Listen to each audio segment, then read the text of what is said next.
nuts. It's just pure, yeah, just pure bliss. It's pure escape. I mean, it's overrated. Like, it's overrated the way people describe it, but it's basically probably the only time my brain sort of just shuts off and I'm in just the moment, you know?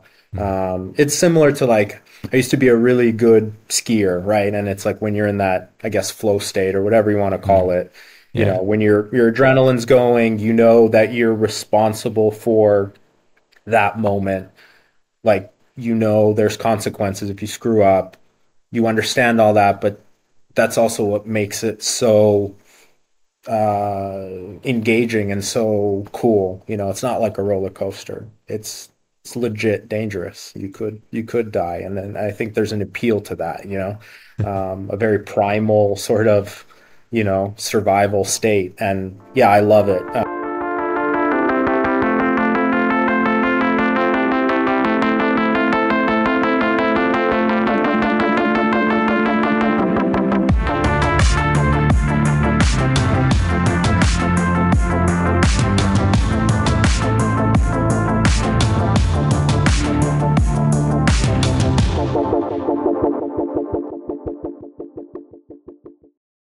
Cool. Yep. Awesome. Nikita, thank you for being here. This has been a bit in the making, which I'm really excited. We got a chance to meet in person at SEMA last year, which is great. Got to see your creation that you and your brother put together, the half 11 in person, which is really cool. And I got to see it in a more complete state with you had the top on, which was really cool. Yeah. But yeah, we've been existing in the same space for quite some time now, and it kind of gets smaller in the amount of people that are involved when you start getting to this certain level, you know. And it's been really cool to see what you guys have built and look at it from afar and like hear people from different worlds talking about you guys without me knowing that I'm familiar with you all, and that's been really cool too. So yeah, and it sounds like you had quite a crazy journey too. Like it was fun to hear you on Matt Farah's podcast and what you guys have been through, you and your brother and your career and all that stuff. I'd love to get into that. But first and foremost, I'm just stoked that you're here and thank you for taking the time to be here. Yeah, I mean, like you said, it's been a long time coming. Yeah, meeting last year. That sounds weird because we're just a few days into 24, but yeah, no, totally. It was great running into each other. Obviously, huge fan of your work, forever and ever. Don't know why it took so long to meet, but yeah, stoked that it happened. Yeah. I think it takes a long time because we're both, I mean, I would say that for myself, it's like we're so selfishly absorbed with what we're doing. The task at hand takes so much energy that it's like there's I don't know, it's like there's a little room for other things, you know, when you're completely obsessed. That's at least how it is for me. That's my justification, which is not good. But I yeah, totally agree. Totally agree. I Yeah. figured you would. Well, And, you're and we're actually, just, go ahead. I was just gonna say, where you're also just having so much fun doing, you know, what you want to do. It's Yeah. like it's kind of hard to like go drive somewhere and meet somebody. It's like, no, man, I'm having so much fun creating. I love it. Yeah, yeah, because we're not that far apart, but we're far enough to it's like, okay, there's my day, you know. So I got to be Yeah. like, okay, I'm gonna do this, which is which is it's a good thing though, which is, but I'm really stoked that there's things like SEMA that brings a lot of us together, and it was so fun to see a bunch of old friends. I haven't seen Brian Scotto in a long time, and all those guys, wonderful people, and got to see you. And obviously, we all had a good time showcasing the Z, which was really fun. So Mhm. yeah, but yeah, I think this is something you'll get a kick out. I always say when you're the drug and the drug dealer, things get interesting. And and I look at this as a drug. It really truly is like making, creating, doing things like you're constantly dumping dopamine into your system and you're just stimulating yourself. And yeah, been doing it since a kid. Yeah. Yes, yeah. When you're working with the right people, the right project, there's nothing better. And then obviously, if you have some bad clients or bad job or whatever, then yeah, it's not as much dopamine. But yeah, yeah. SEMA was cool, man. SEMA was cool. Was it your first time? Was your No, first or I've been there. I went once before, and that's when I okay? met Ken, and that was like it was really cool to just go as like a normal person, you know, like Hmm. it just and nobody really knew who I was, which is also really fun. And it was just kind of cool, like Nice. just to see friends and just kind of cruise around through it, just kind of incognito and see the cars and stuff. So yeah. Nice, But nice. have you been before? No, that was my first time. So yeah, that Oh, that's entire right. week Yeah. was Yeah. crazy. It was Yeah. so That is wild week. because you drove the half 11 out there, right? Didn't you? Well, we trailered it out there, and then Okay. yeah, it spent a week at a Porsche dealer as well, and then the week after we had the Concours d'Elegance. So yeah, the half 11 Mhm. was out there for a few weeks, a couple Yeah, wild that's weeks. so cool. Just it would just be really just insane to drive that far. Is that why? But you've driven across the country though, right? Yeah, yeah. It's Yeah. just So it's not something you want to do, and like the car gets dirty, and then you got to clean it, and true. we did it Yeah. once. Good. How many times I got to clean this thing? Yeah. Yeah. Exactly. Well, if you ever need somebody to drive it really far distances, just let me know. Yeah. Sign me Totally. up. I'll put Totally. some headphones on. Of For people course. that aren't aware of who you are, what you do, can you explain who you are, what you do? Because I find you to be a very intriguing individual and kind of hard to just say you're this thing. I think you're one of those special people that wear many hats and do many things. Oh, geez. Quite it's a loaded question. What do I do? Well, I was at one point a kid who wanted to be a car designer. And yeah, at 14, basically dropped out of high school and chased that dream. Moved to Italy, then moved to California, and then yeah, was lucky enough to, I guess, get that job. And so for 10 years or so, I was a car designer for the big car companies, and then working with some small startups. My brother and I have slightly different skill sets. My side is a little bit more on branding, strategy, sort of future vision, development. So a little bit, let's say, theoretical, not so much pragmatic. My brother, on the other hand, for people that don't know, I'm a twin. Um, so yeah, my twin brother Ilya, he's got a lot more production experience. So like real production cars, stuff that's built on a factory. Cars on the road. So a little bit more real world. But for me, yeah, it was very much like working on cars with no steering wheels and things with wings and, very much advanced design programs, 15 to 30 years into the future.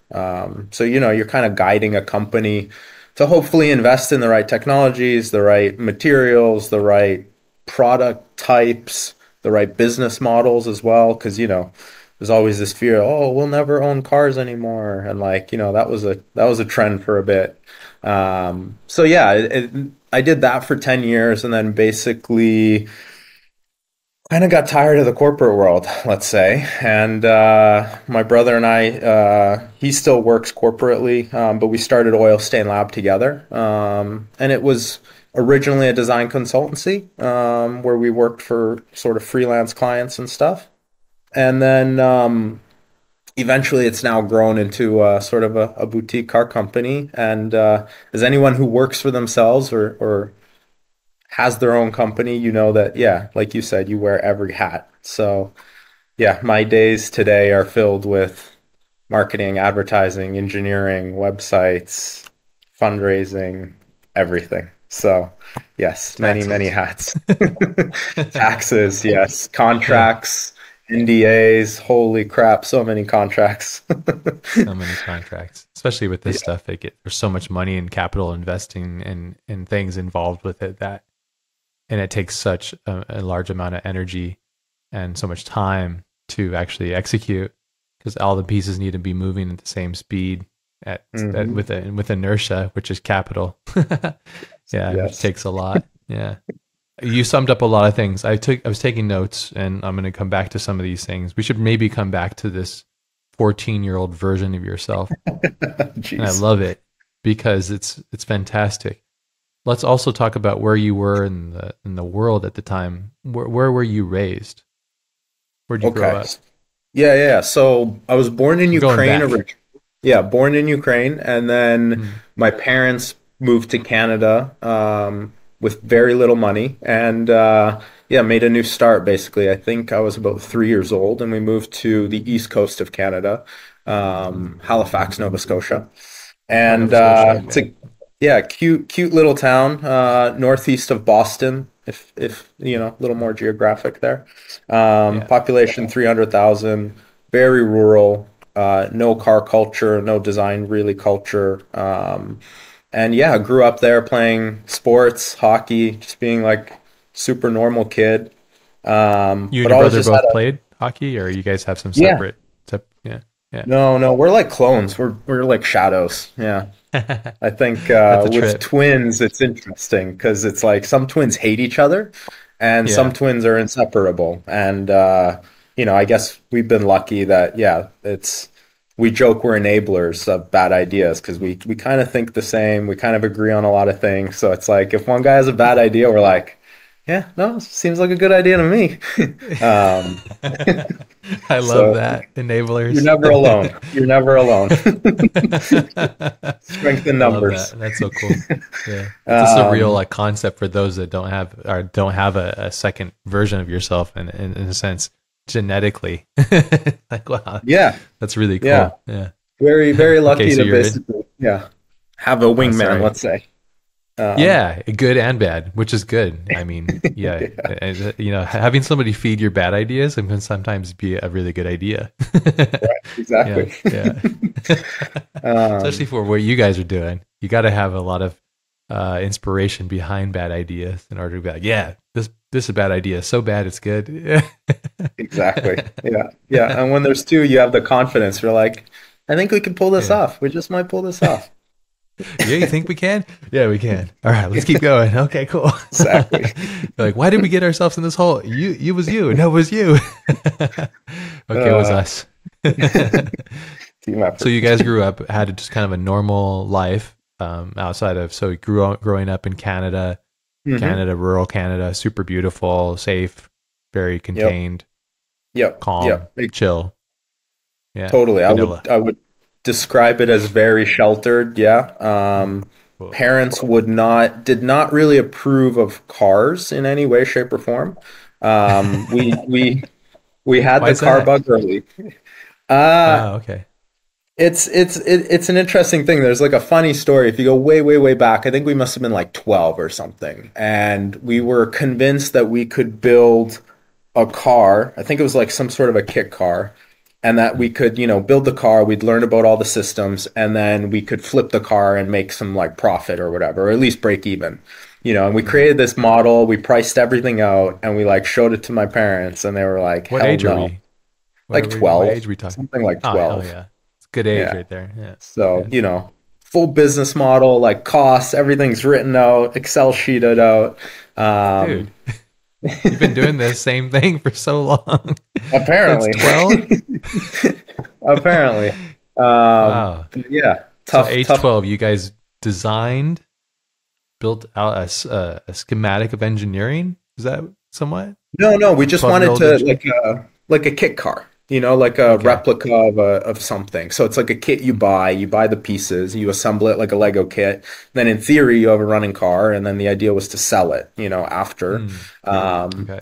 and so, yeah, parents said no to that idea. Like, you guys are insane. Like, there's no way we're gonna let our precious little kids play with cars, and no, absolutely not. And here's a bunch of lawyer books. Be a lawyer, basically.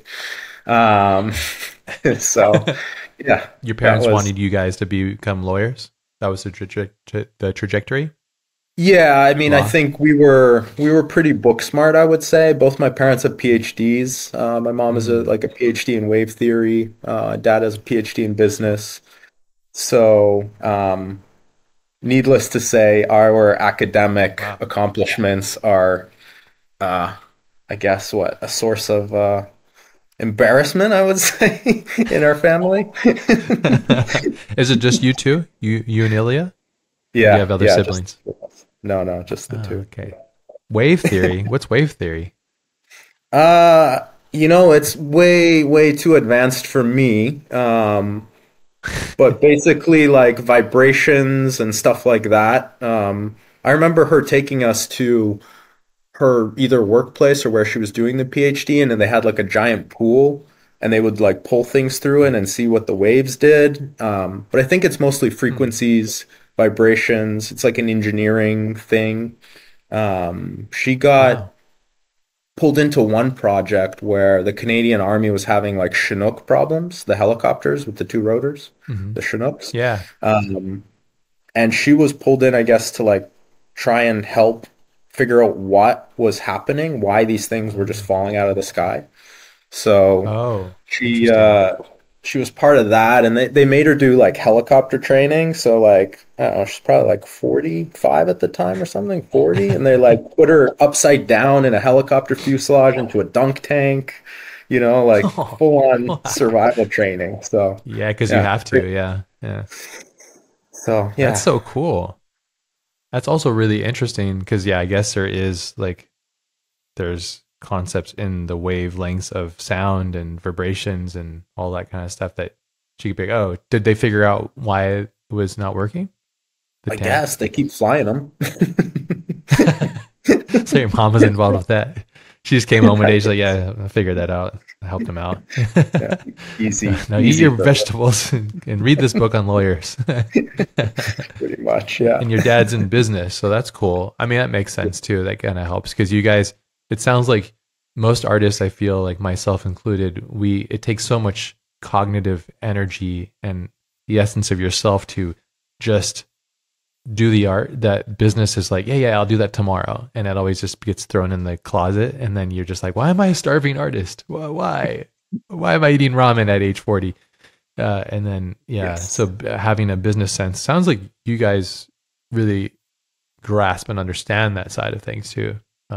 And do you think that comes from your dad's influence potentially?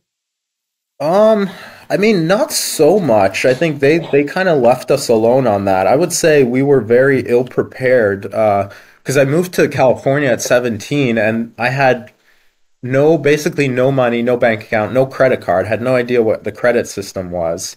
And they kind of just like Citizenship, at least? dumped us. No, no citizenship, Canadian citizenship. And that was like it. And they they like threw us in the deep end. They're like, go, swim. So I yeah, kind of it's love kind of that though too. I mean, they know that you guys would figure it out though. Resourceful yeah. enough. But Yeah. it was such a shock. Like even just trying to go get a cell phone, and people are like, "You're gonna have to put a $500 deposit down to get a cell phone." I was like, "What? I don't have any money, and I need $500." It was wild. Oh So man. Yeah, we've bounced all over the place. We need to go back to the childhood. So you're okay, this is normal with this podcast too. And everybody who's listening knows this is it's very tangential. So you're rural and your parents, your mom does some wild wave theory, that's her hmm study, and your dad's into business. They want you to be lawyers. Then we went off of tangent, but you and your brother at age 12 proposed building a kit car and then turning that for a profit. correct. Yeah. So we had this idea. Parents said no, like don't want us basically working with any of the car stuff. And so yeah, we basically turned to art at that point. So we Hmm. did a lot of painting, a lot of drawing, acrylics, Hmm. oils, watercolor. Um, Parents Was took there put us somebody in into your family that was interested in art, or you're both your parents, or? no, not no nobody's really interested in art. I was Hmm. told later on that my mom wanted to be a fashion designer and she was forbidden by her parents. So she never got to chase her dream, I guess. This is in So Ukraine. maybe yeah, exactly. Oh, okay. Yeah. Because yeah, her parents were like mega military, yeah, Mm. very strict. So Mm. but yeah, so we turned to art, and just our parents let us do that because they probably thought it was harmless. Like, what's the worst that could happen with art, you know? And Little did they know that you and your exactly, shadow would be conceiving of a plot that would unleash itself in 10 years. Less than that, exactly. actually. What was your first like? So when you get into art, because I always feel like art finds the artist. It's not like you find the art. I feel like it's always the other way around. What was the thing? I have vivid early memories of my interaction with art, but what was it for you? Like you're like, oh, damn, this is what is this? You know? Was there something that you can recollect and think on? I don't Like, know. oh, that was. I don't know if I have a great origin story for my introduction to art. It's a good one to dig into. Yeah. That is, yeah. I might need like Yeah. a an analyst or something, a psychoanalyst. But I mean, we were drawing always as kids, a lot of Mm, dinosaurs, animals, mm, cars, robots, just drawing a lot. I think my brother and I would kind of compete, and then show the mm. picture to the parents and be like, which one's better, or something. Um, Was there a and favorite? You're like, damn it. No, I mean we're pretty evenly matched, and they probably didn't want to play favorites, so I can't Yeah, remember them preferring anybody's art. But that's nice. yeah, we had a lot of art. We went to a private school in Canada with a really good art program. A lot of good artists like came out of there eventually, and our Great. parents would always take us to art galleries. We traveled a lot as kids, like a lot, all around the world, and we would go, Oh, to the Louvre in Paris, or we'd go to St. Petersburg, and you'd see all the masters' works and everything. wow. So we This were is at an exposed early to a lot. age. Yeah, yeah. And it's funny because at the time I was captivated by more classical painting, like the more Mm, realistic it was, and then I would remember as a kid looking at like a blue square and just being like, how is that art? That's just a yeah, blue square. Like there's no art there. that's the But point now of I that love art for modern. you to Yeah, question what art is. Yeah.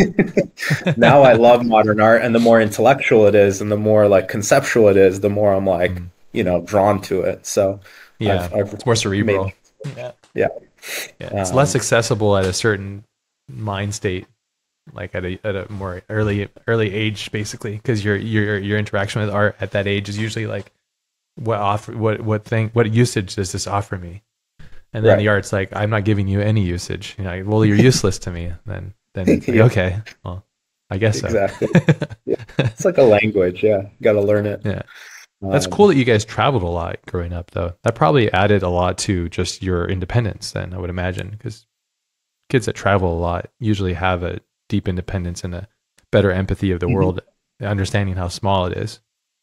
Yeah. Yeah. I mean, travel, I think, is probably like the most important thing anyone can really do. And just as many different cultures, like don't go to just, if you're American, go to England. Like it's kind of similar, but like, Yeah. go all around the world, rich, poor, and then engage with everybody as much as you can. I think that's vital.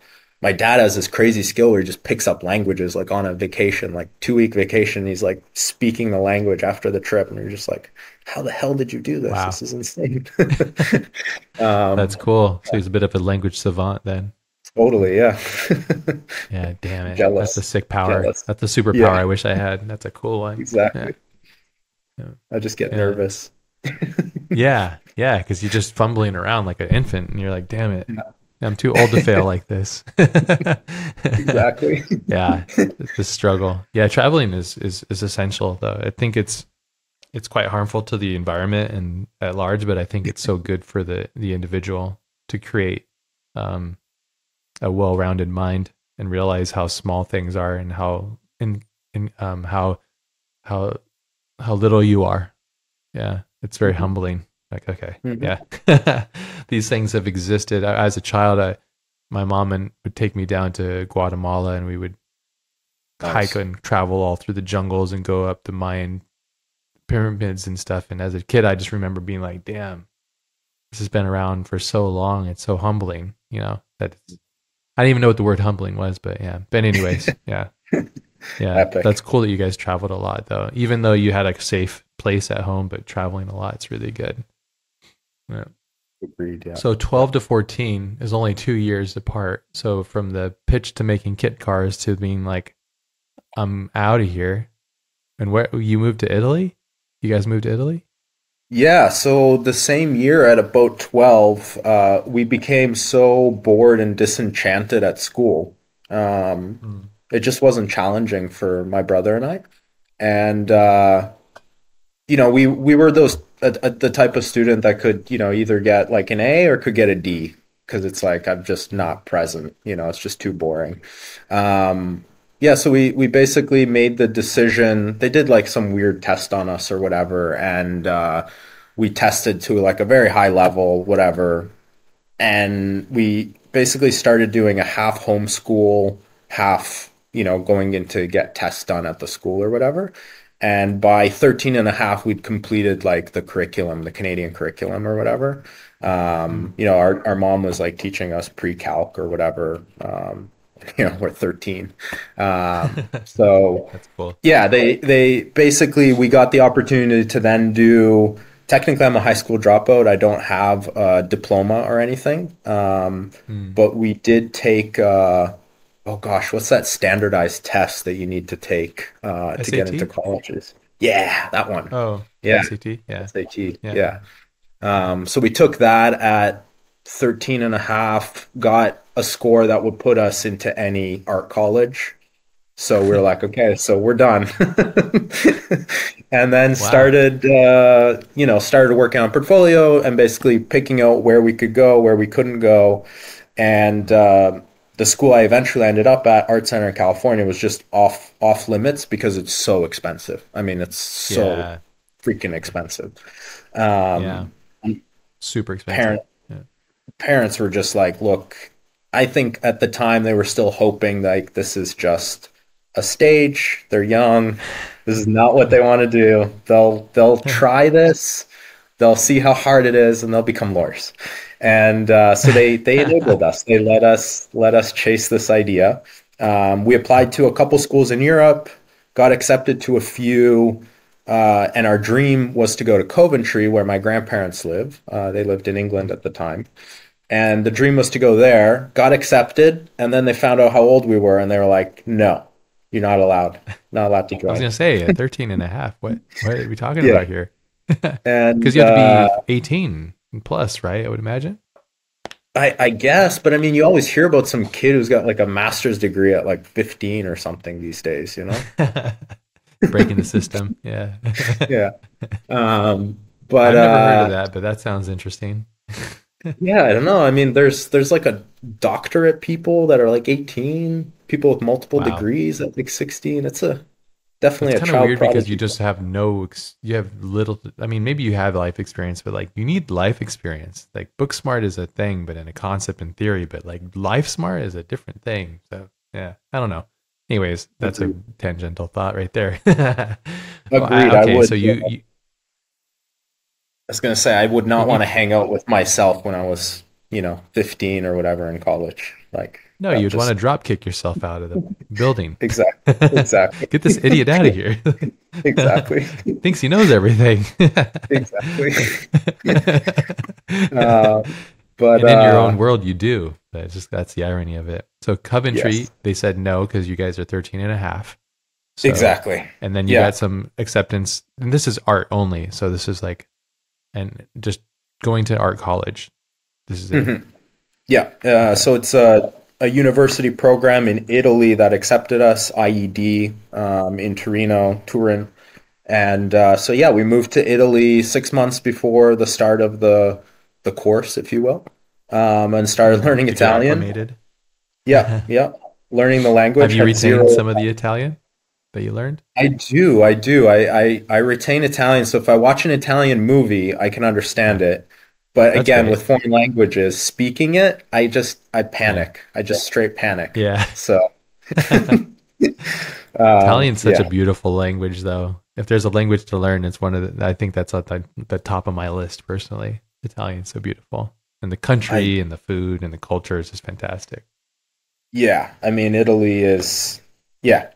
So fortunate to be there. Like you said, it's also a very easy language, I think, to pick up. It's very like Mm. as you see it. It's not like French where there's a lot of hidden stuff. Like I know French too, but Yeah. gosh, French is hard. Um, Yeah, there's a lot of and Vietnamese and like Mandarin. It's like, wow, we really like I flipped can't. the script on this one, guys. Thanks. Yeah, I'm not even attempting that.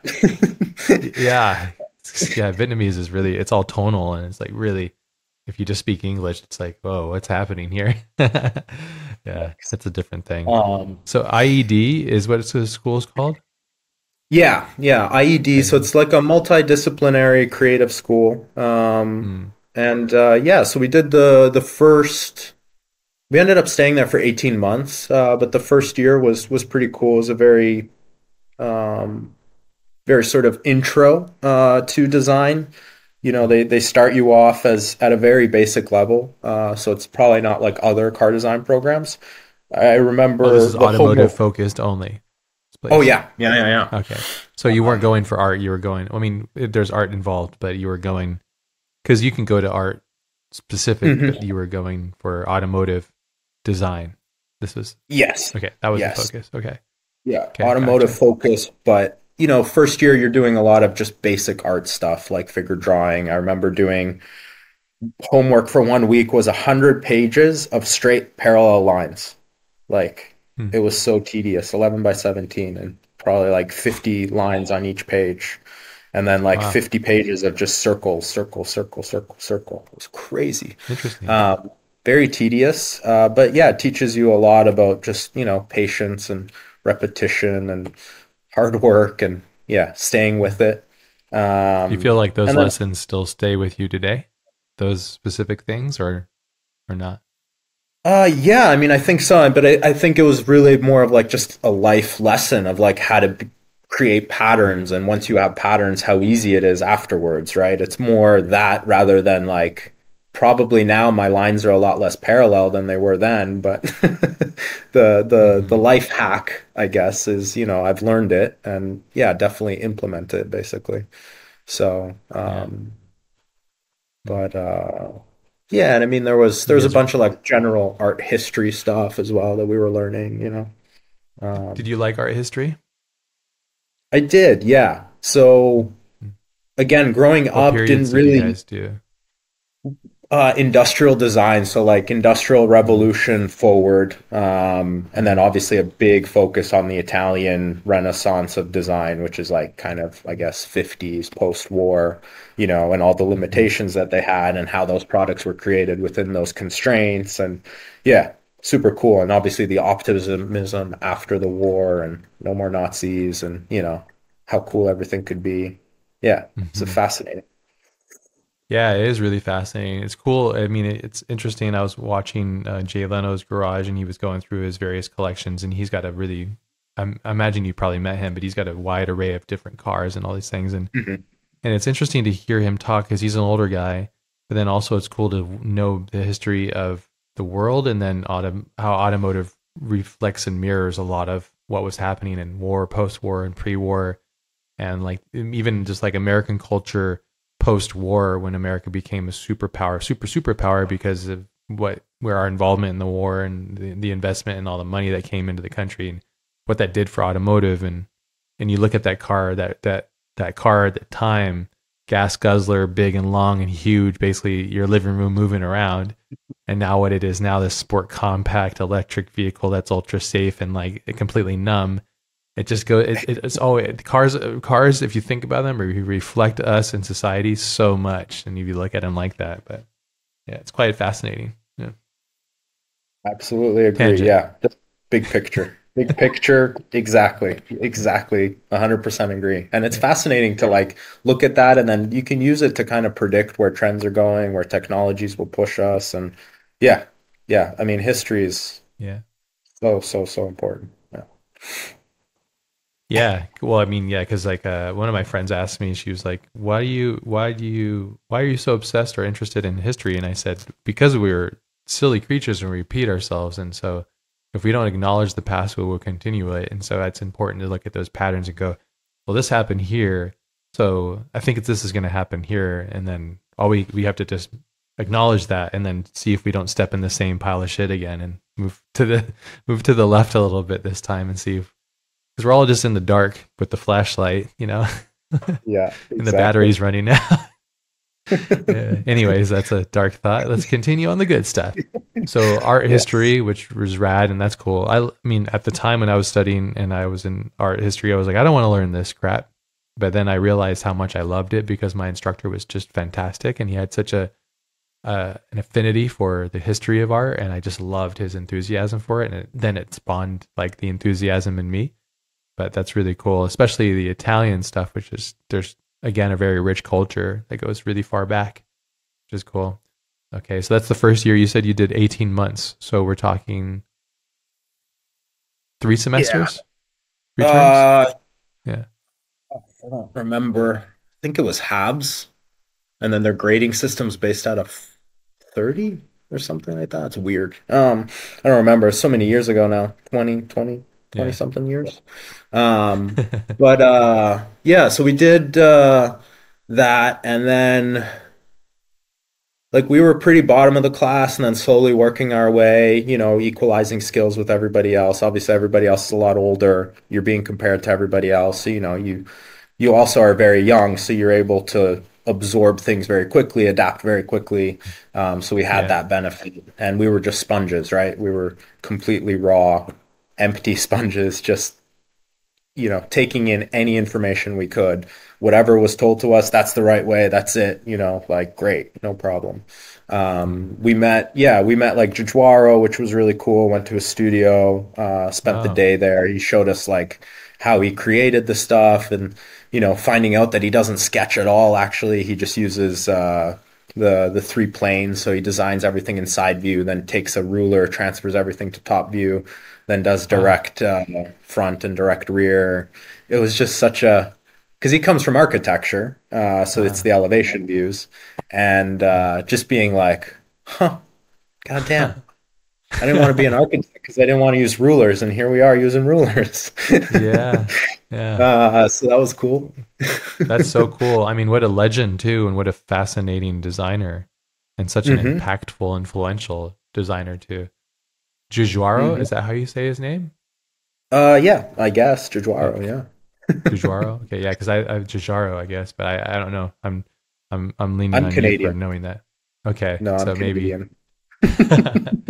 But yeah, I mean, that's so cool. How does that work? He draws it from front three quarter, you said, or No, like no, isometric? nope. Yeah, yeah, full isometric. So Isometric. he always starts Yeah. with a side view, just side view, Okay. no Oh yeah, always perspective. side view. Yeah. Yeah, no perspective. Um, Yeah. and then yeah, transfer that to the other views. So you would use your Yeah. rulers, straight lines, right? Front view, Interesting. top view. I didn't know Um, that. That's how I do it though. And that's how I naturally fell into it. I said I only start with the side. Ah, that's cool. Good. nice. You Yeah. could tell that in his designs because they all have a signature. So when he Hmm. doesn't go in perspective, because perspective can warp your understanding of the signature purity, I guess. But also, this is a time when post-war too, and we have this boom in civilization, and you have Hmm. these like heads. You have Gandini and Giugiaro and Bertone and all these. They're Yeah. basically leading the way with all of this stuff, which is crazy. Yeah. I think I Yeah. could be wrong. I don't know the massive history of all this stuff, but yeah. Yeah, he was also like a little bit of a child prodigy himself. I think at 16 or 18 he designed like the 105 Alfa Romeo, which is considered like a design Ah, icon. yes, it's So amazing. I love yeah, those. yeah, Yeah, yeah, that we swoop we back rear and that yeah. clean front. Hmm. How old was he when he did that? I think he was 17 or 18. Yeah. Damn it, man. Perfect place, perfect time. And then, yeah, what a wonderful. He was working. Was he working for Bertone for Bertone. at that time? Yeah. Yeah, yeah. Yeah. There's Pininfarina and Bertone was the two Hmm. main houses, design houses for automotive at the time, Yeah. right? Yeah. Yeah, Yeah. Exactly. fantastic. We're talking about like all of the icons, not only from Italy, but just in general. You even look at it, if you look at some of the stuff that they were doing, you could see their influence obviously from the Mura to the original Mustangs and stuff like that. All of these sweeping lines, and it's all there. Not the Mura necessarily, but maybe the rear, the rear three quarter parts of the rear, and some of the Hmm. Maseratis and stuff that were coming. Then it was all everybody was influenced by one another. This is pre-internet era too, so when things really came out, you're like, oh shit, this is the first time I'm literally seeing this thing, and I had to see it in person. Right. Crazy. Yeah. Imagine that era. That's like so crazy. Yeah. I Yeah. mean, not no newspapers, basically, no real photographs. Like international news must have been very different. Yeah. It's like literally you would have seen like a Mura only in person or at an auto show or something. But it's like, yeah, Yeah. crazy. I have this thing that you find interesting is that my whole childhood, there's certain cars that you get inspired by, and I don't know what it is. It's just, it's the design, it's the ratio, it's the brashness of it, it's just the formula, whatever it is. There's a beauty to it. You say the Countach or whatever, but the F40 was one of those cars that I'm like, man, what is it about this car? It's special. And then I'd see it in magazines and I'd see it online. I would collect images of it digitally and stuff. And then I never saw one until like maybe 2 years ago. And I saw one in person at the Peterson. And I realized that there's a significant power of not seeing something in the real life. And then there's a significant shift in power that happens when you actually experience one in real life. And that, I mean, I just saw it in person. I didn't drive it. I didn't, which is the whole other side of it. But it didn't diminish its value to me. It actually made me think that there's more value almost in the other side of it, which is the dream, the incept, the idea, the poster on the wall concept, you know. And you see people in their midlife crisis is like throwing out and collecting Countachs and stuff, you know, because they're just trying to live that life again, you know. But I don't know. What do you think of that? I'm curious what you thought, because I know that we have similar muses in this thing too. Yeah, I agree. Similar things happened to me with Miras. I actually didn't like Miras until I saw one in person. In photographs, I didn't like them, but when I saw one, I was like, "Oh, this actually makes sense." But I agree with you that the power that we like imbue onto something, or what the mind can create, is very powerful, right? And it's the mystery, it's the unknown. It's kind of like, I think in many ways, like, society's missing that now because, images, 3D models, they're so accessible. And so you've lost this, like, I equate it to like 8-bit video games. When Mario was just like 8-bit, like, you really needed to imbue your own personality, your own character, your own visions, your own heroic nature into him, right? You were part of that process. Yeah. And now with video games or even VR headsets, it's all about us. Like, it's just everything's real. There's nothing where you can kind of project yourself. So yeah, it's an interesting thing. Like, how do we, it's almost like, yeah, how do we engage viewers again? I mean, it's kind of connected to what you're talking about, I think. I'm going off on a tangent. But No, I love that. And that's actually, I appreciate you bringing that up, because I think about that a lot too, growing up with technology that was very nascent still, and reform, like of how graphics were represented on a moving screen with pixels. And then, yeah, you would kind of, I remember playing like Castlevania or, Mario, but Castlevania, for example, like if you've played it on the Nintendo 64, it had like this beautiful painting of like the guy with the whip and the castle in the background. And you look at it, and at least for me, with a creative mind, I was like, oh, fuck, that's the dude.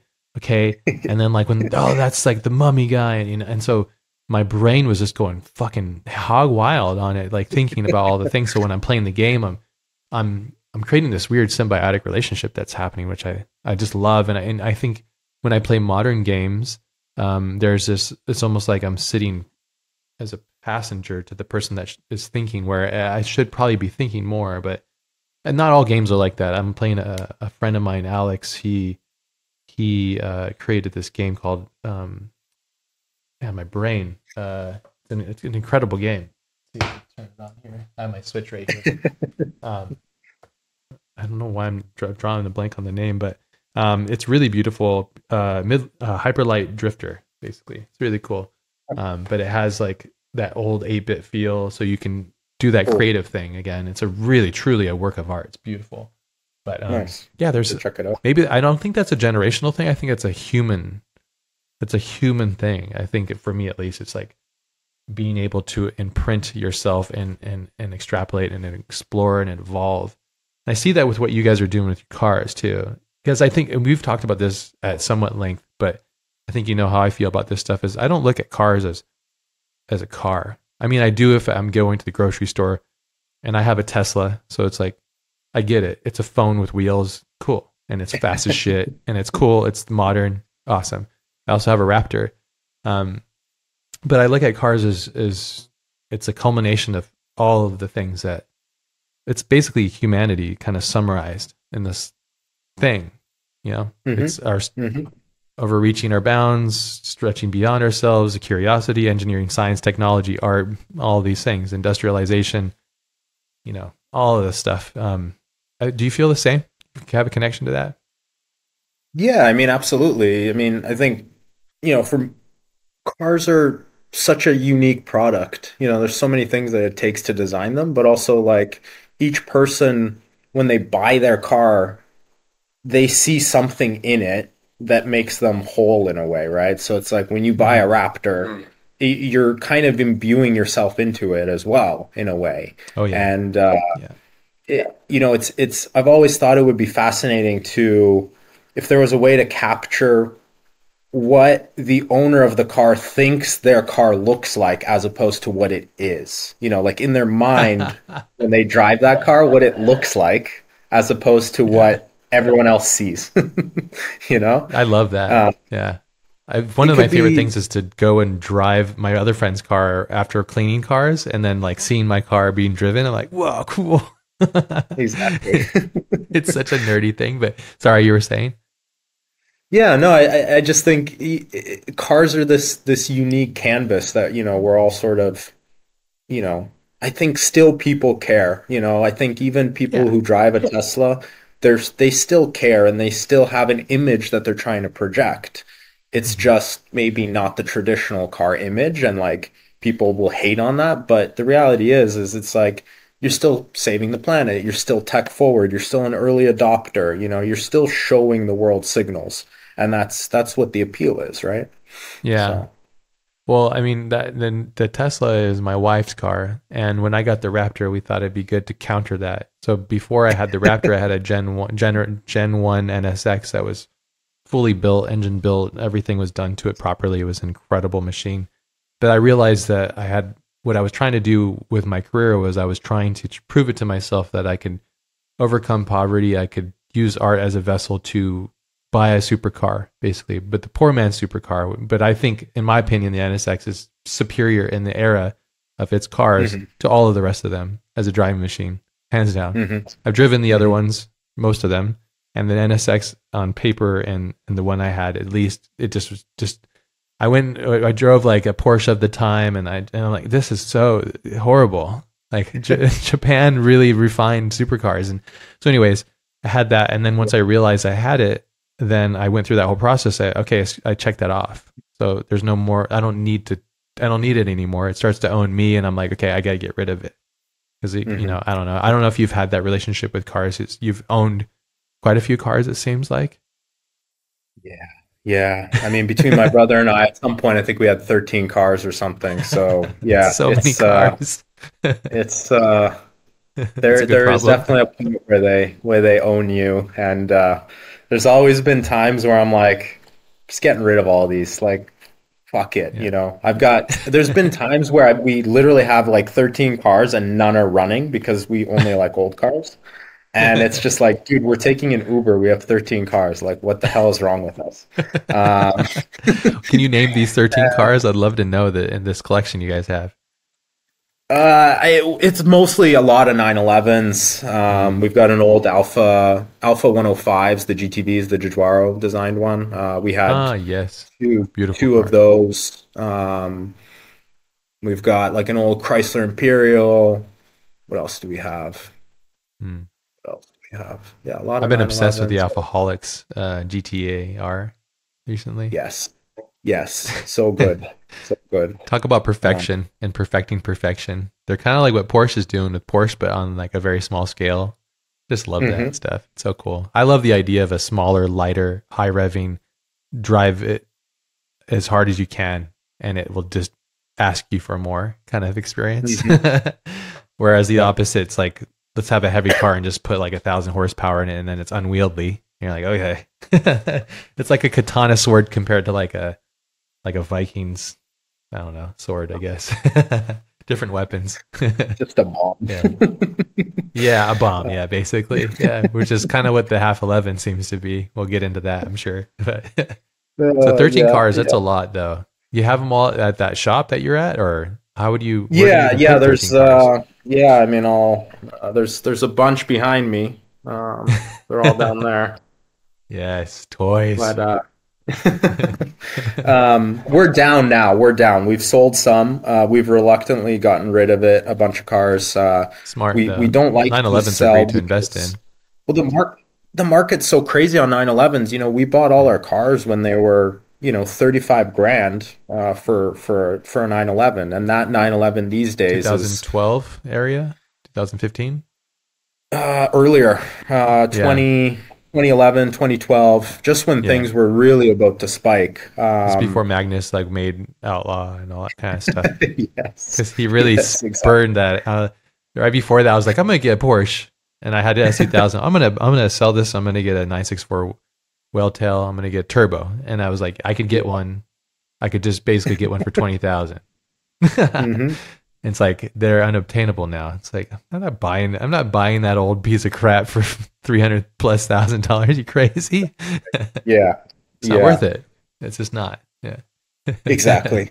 And Yeah. we weren't even Porsche fans. Like, I don't even like the 911s, really. I always thought they were just like kind of glorified Beetles, you They know? are. Yeah. Yeah.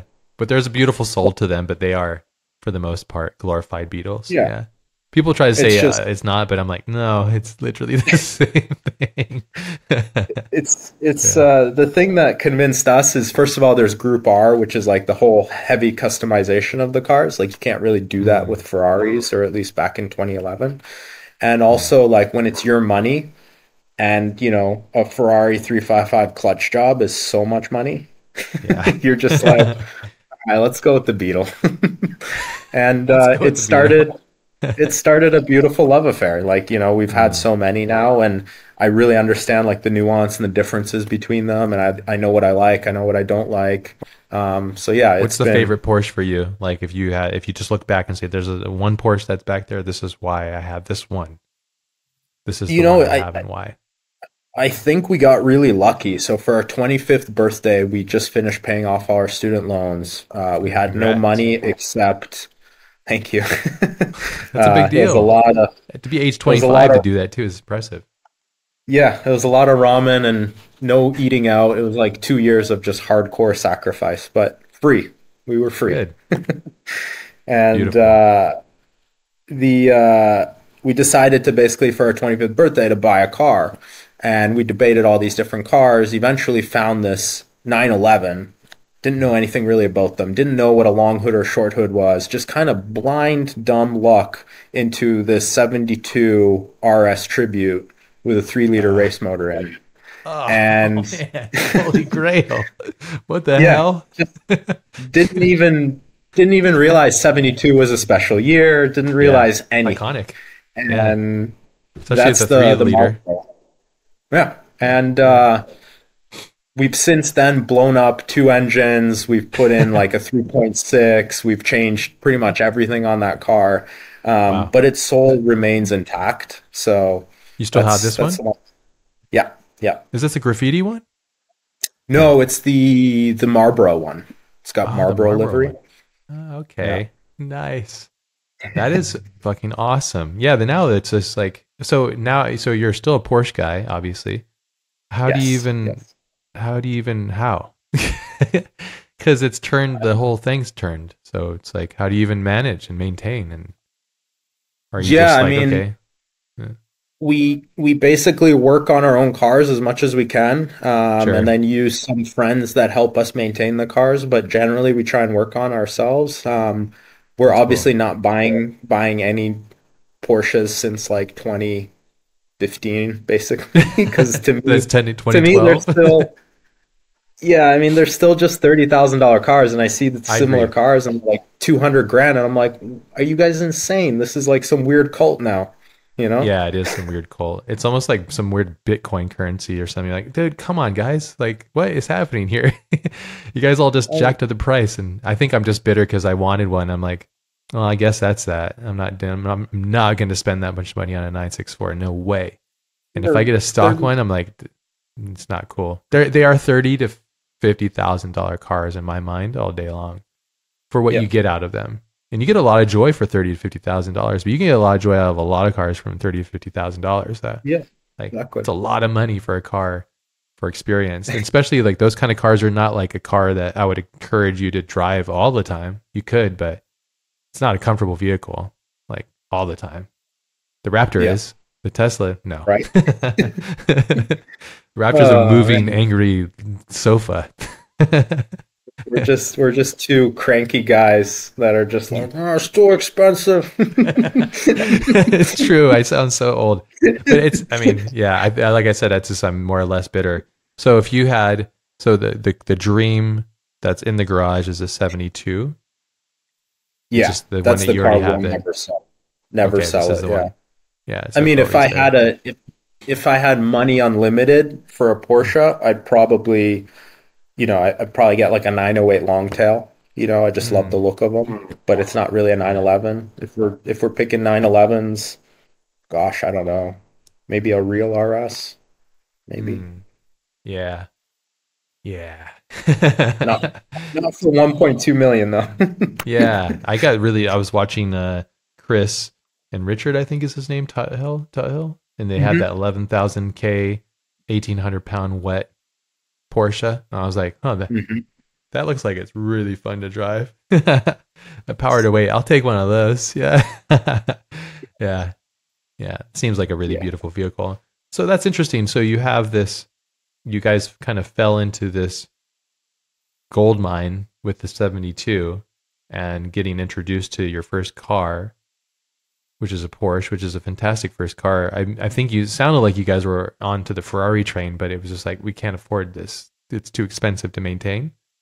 But if you had your choice, it would have been Ferrari. Not even Ferrari, Lambo. Yeah. Oh, Lamborghini. What We would you have gotten really back then? an Espada. Huh. It's a four-seater GT with a Countach motor in the front. Ah, yes, yes, yes. This is one you were after, huh? Huh. Yeah. Yeah. Interesting. Yeah, I've seen this before. Yeah.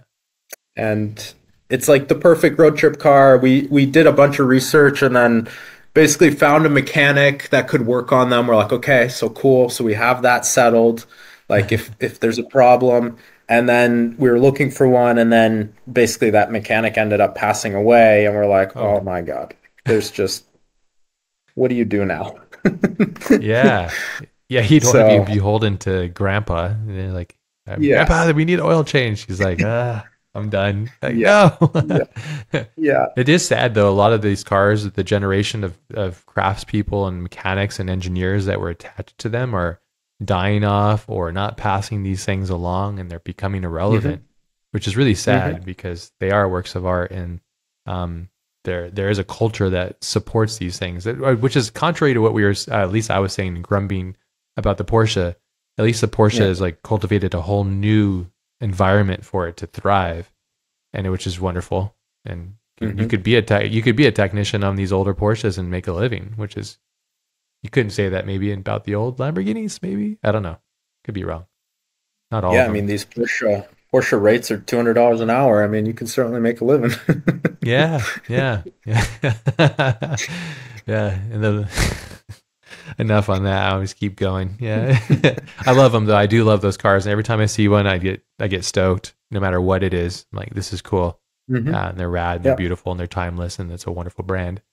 So yeah, um, yeah. Okay, so it was the Porsche, and so that had to have had influence on you, obviously, with the half 11, because it's half of a 911, but then it became a quarter of one, basically, Hmm. and then it turns into that. But so this early love affair, you're talking about age 25 then, Yeah. and then getting the Porsche. So you guys got the Porsche together, so you guys shared it. Yeah. Wow, that's Yeah. interesting Yeah. too. Like, I'm sitting shotgun. No, I'm driving. Or it didn't matter. It was Yeah. just like, yeah. Well, we had no money, so we took all our money and put it into that car. So it's like when you sacrifice that much, like literally we had no money to pay rent. Hmm. Like if it was due that week. We knew we'd get paid in like a week, so we'd be fine, but literally drained the bank account and sent it to a guy in Tennessee that I had, a 5-minute conversation with, and like, I hope we get a car. Oh, wow. So So you guys didn't even see it. You guys had it shipped to you. yeah, totally. Wow. Just And this is blind dumb age luck. 25 at 2010? Just 2010 or so? 2012? 12, 13, Yeah. 12, Okay. 12-ish. And then, Yeah. Yeah. and after the first one, you guys, okay. I always say that cars made me break poverty, because I was like, oh, I was going to be okay with just like living on a sleeping bag and a futon, eating a burrito a day, being a starving artist guy. I was like, that's fine. And then I got into cars. I was like, oh, fuck, coilovers. I don't like the way this thing looks. I need to lower it. And I'm like, oh, coilovers are that much money? oh fuck, and then I got it. Oh, it's so slow. Oh, why did you have to do that? And so eventually it turned into this money pit. But I didn't jump into the Porsche thing. I should have though. I still kick myself to this day because could be semi wealthy from this investment I could have done. So. But I wouldn't Yeah. have sold it anyways. I just held on to it. Like, fuck it, just gonna hold on to Right. this thing Right. that's bleeding me money. So it sounds like the same thing for you guys. Like you went outside your means. It was a passion Hmm. thing. The passion thing led to this curiosity that then told you guys, okay, now we have this expensive thing that we need to maintain. So let's Hmm. grind and hustle and make a career and start making money. Is this about right?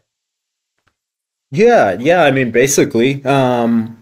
And In a nutshell. it started an obsession and addiction, and we saw the signs of where the market was going to go, obviously up. And so for a period of, a few years, we would buy a 911 basically every year. And we were hustling, we were doing side gigs, we're doing some freelance stuff, anything basically to try and get in there because first of all, we knew the market was going to go up. So it's like, okay, this is How a did good you know that? investment. How did you know it was Just going to go like up? just watching the trends and kind of I don't know, man. We're designers. We pick up on everything, right? Like culture, Yeah. society, like conversations, where things are being posted, where things aren't being posted, what's being talked about. Magnus, you just see the signs. Yeah. You see the signs. I don't know. You just, yeah. Okay, here we go. Boom, boom, boom, boom. And the stock markets of Yeah, it just rises. Yeah. How yeah. many do you But have now? How still, many it's Porsches? uh we got the graffiti, the Marlboro, and we have a 912 wide body sort of Mm, little project that we're working on, and then half 11. So I guess that's four. four. Yeah, Um, it's healthy. I mean, but you went from quite a few of them and got rid of them. I imagine you made your money back, which is good. Yeah. And then some. yeah, Yeah. it was Yeah. always terrifying to buy one because you're like, oh shit, I just spent so much money, and then Yeah. yeah, then if you didn't like it, you just sold it and you made like 10, 20 grand, and you're like, okay, whatever, I'm out of here. Yeah. Yeah, Yeah. But there's a that's ceiling to that one. That's cool though. Yeah. yeah, yeah, yeah. Yeah. Yeah. Well, if you ever, I have 4 car garage, I have room. So yeah, if they need to Nice. stay with uncle, custody. So and I live next to a Nice. beautiful Nice. mountain that I like to go. So Oh yeah. yeah. Yeah.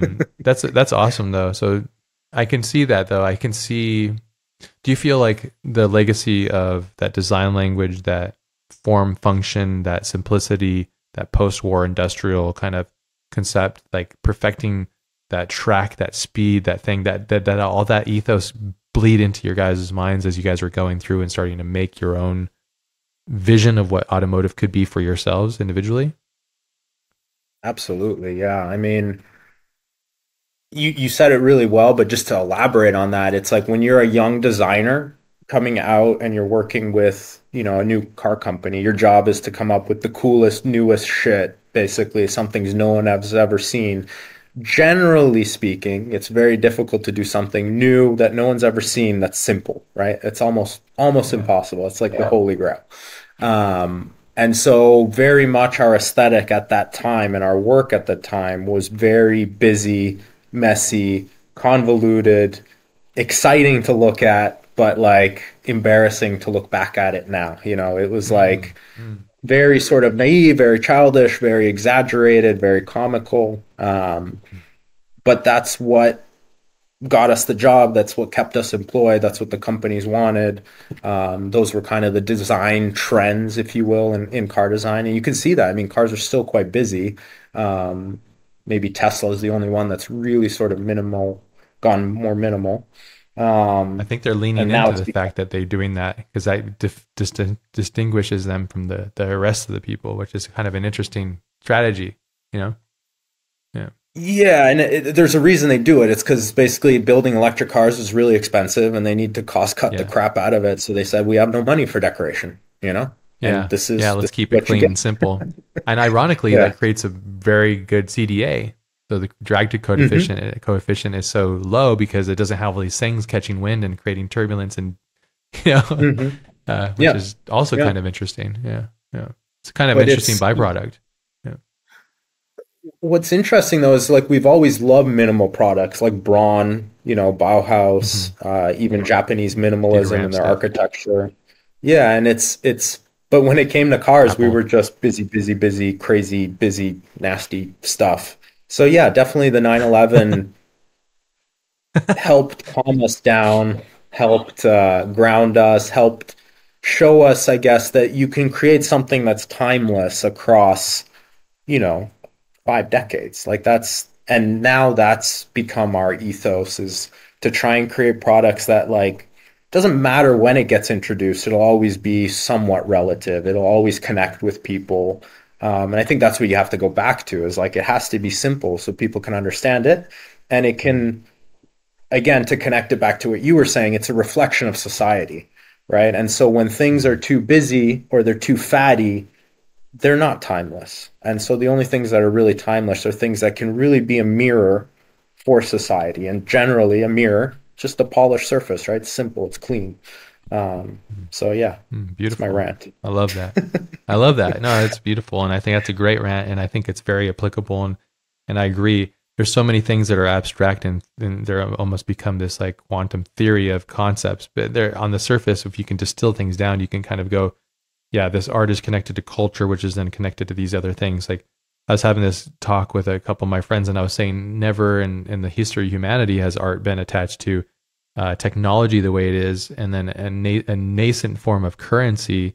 I'm talking about digital art necessarily too, because Yeah. it's attached to a different thing, and then also artificial intelligence, which we'll get into as well. I'm sure that's a Hmm. whole nother topic of conversation Yeah. that I think a lot of people are just in the dark with their flashlights saying, I think it's this, I think it's that. And nobody really knows. We just want to have a theory of what it is. But I agree. I think that when I look back at like the 512 Berlinetta, that car is so perfect as a design, but I don't know how it would be to drive it, but it just, as a piece of art, it's just like such a statement. And the lines are so Hmm. clean and pure, and it's not convoluted. Whereas you look at a modern car and you're just like, what is going on? There's so many things happening here. But it's, but at the same time, it is a sign, I think, of what we're going through as a species. Like we're quite confused and there's a lot of noise. And so this is how we process things. And this is how because a car is basically a human face a lot of times. And so it's like, we're reflecting on ourselves. And as you mentioned, it would be so interesting to actually see what a driver of a car thinks that their car looks like and what they're in it looks like. You can see it when you see like an older guy driving like a sick hot rod. He probably thinks that he's like Elvis or something like that, Uh-huh. and he's driving this thing. And me and my Raptor, I'm in like Mad Max or something, and I'm like, yeah, it's because you're projecting, Exactly. yeah, there's a visceral connection, and you want that as a designer. I would imagine, I know you know this, it's like you want to create that dynamic, beautiful connection with other people and show them like what they can see in themselves, you know, Hmm. like see what I see in you, you know, this is Hmm. awesome. Hmm. If it's working right, I guess, I suppose. But yeah, simple design is the hardest design though, ultimately, because it's distilled.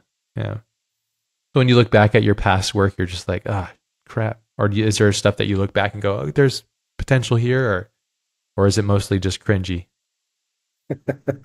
I think a lot of the commercial work is pretty cringy because Mm, again, it's just you're conditioned in that business to create the newest thing, and it's oftentimes, yeah. I mean, you don't have a lot of experience. You don't know what you don't know.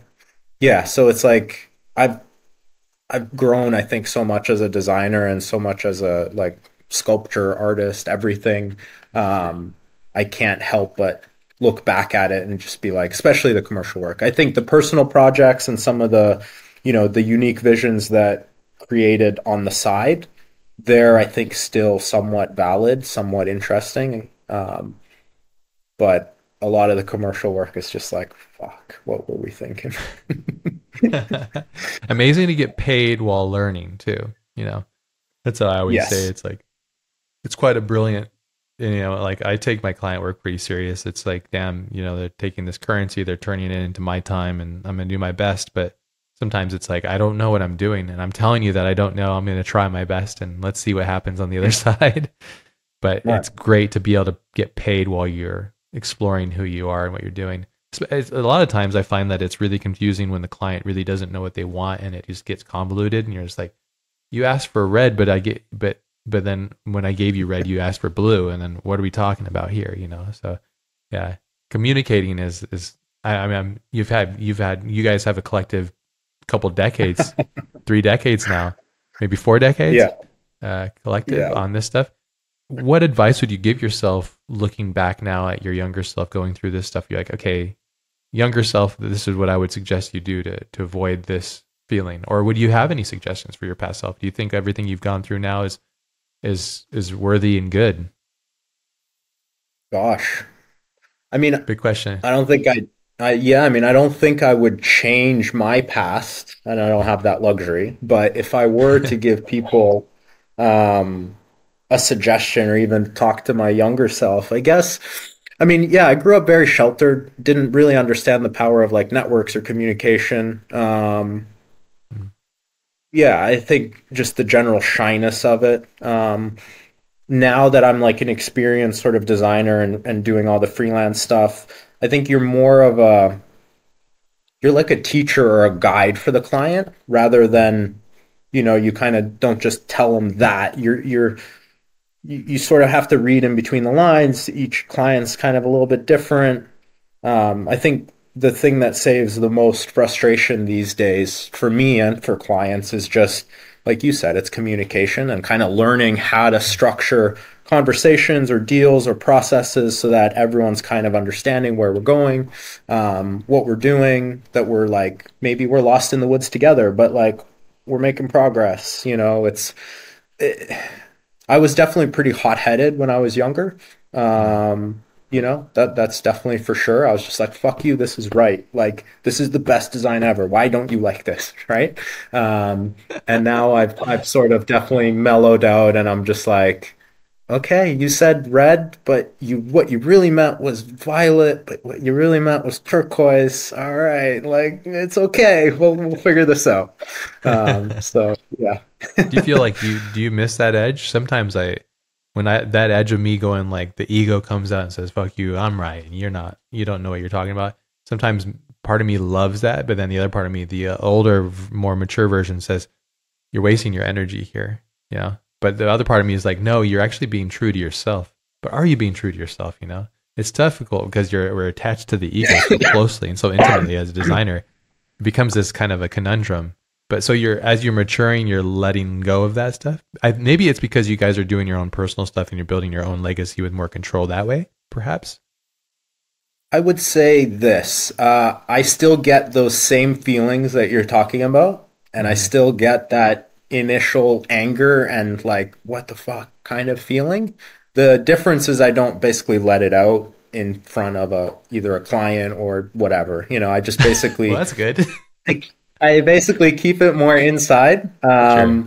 And normally now what I do is I basically after a review like that, we'll sleep on it. I just tell them like, let's sleep on it. And then we Mm-hmm. talk the next day. And I think once you sleep on things, you begin to understand that yes, it is your ego because I mean, I like the thing about design that I like the most is problem solving, right? Mm, yeah. And to me that's the coolest challenge. It's not necessarily that and the reason why I do get mad is because I feel like I've thought about it so well.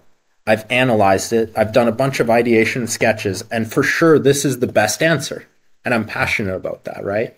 And when Yeah. someone says no, then I'm like, well, you haven't done all this work. You don't understand, blah, blah, blah, blah, blah, right? And that's when your Mm-hmm. ego sort of hits over.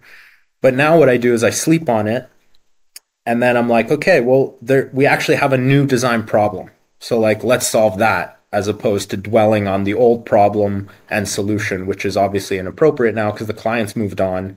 We've all moved on. Like, yeah. So is that hopefully that's the way. I I love still that. get pissed off, but Beautiful advice, though. If you have the time and the space to sleep on it, I think that is actually true. It's actually gives you it gives you room and distance because when you're really close and you feel like you've had the answers, you saturate, you obsess and you saturate and you consume as much as you can and you find the solution that you think is right. And in all reality, you are right. In your reality, you're completely right and you're valid. But then when it hits the wall of miscommunication potentially, but even if you're communicating correctly, it's just like, ultimately, I think a lot of times, at least the way I look at it is when it comes like to connecting, directing projects and directing teams, is your whole job is to communicate and facilitate the best in every team. And that is your whole job. But it's so difficult when there's miscommunication and all these kind of things. I find it took me many years. I'm imagining it's maybe the same or maybe a little bit easier and faster for you guys because you guys have another version of yourself to kind of counter. But it took me many years to go to a client and say, this is how I work. This is the best methodology. And then if you can please just trust me. It took me like a decade to be like, have the courage. But then I realized if I didn't do that, I found that it would create a worse situation where the job would unravel, or I would become a bitter version of myself where I was like, man, I'm holding a grudge against them. That's my fault for not communicating how I need to work, which is let me think and let me, I don't know. I have a question here about problem solving, but you kind of touched on it a little bit earlier, which I loved. I love the idea. That's great advice too, because oftentimes I get really hot headed because I've invested. I mean, it sounds like you guys are the same too. Like hard to sleep when there's a problem at bay. It's hard to think about anything else. Obsessive. Yep. Yeah, completely possessed by the thought. Yep. And design is just problem solving. So if you are really deep into like problem solving and if you can't solve the problem, it's debilitating at times. Yeah. Yeah. Yeah, you can't do anything. You can't eat, you can't sleep, you can't hang out with your friends, you can't do anything. You're like, God damn it, I need to solve this. Yeah. And it's not I think it's a small population on the planet that thinks like that. I thought it was normal. As a kid, I'd be like, oh, this is like, and I'd run into people like they didn't have an affinity for things or didn't have a curiosity for things, or they'd say, I'm bored. I'm like, what is this bored thing? How could you be bored? I don't even know about the universe, so. But yeah, I think it's a counterpart to design, but I love that. Your design process, can you describe it in a nutshell when you're working with say a client, and how do you interact with them? It's a big question, but your own intimate process on your own individual stuff for Oil Stained, and then when you're working with a client, how do they differ? Yeah, I mean, I think when you work with a client, there's already pre-existing conditions or pre-existing notions or something like, they're coming to you because they either like what you do, they've seen something that they like, it's usually there's some idea of what you want. I think with Oil Stain Lab, I mean, basically it's my brother and I, we can do whatever we want, and that is also terrifying because when we start a new project, the scope is so big, and we could flip everything completely on itself and, do an electric bicycle, or we could go do a plane, or, whatever. I think we've talked about in person like before. For Oil Stain Lab, the most important thing is that no one can copy easily what we do. Like that's our one filter, Yeah. Partially because we've been copied so many times, but that's our new filter. We're just like, screw you, you're not going to copy us. We're going to go so far. We're going to build something so crazy. How do you even approach that? Because I mean, that is. I mean, I know some things that most people don't know, but what I've seen and what I've understood and experienced, like, yeah, it's different. So, but how do you even approach that? Because that's a big ask of yourselves.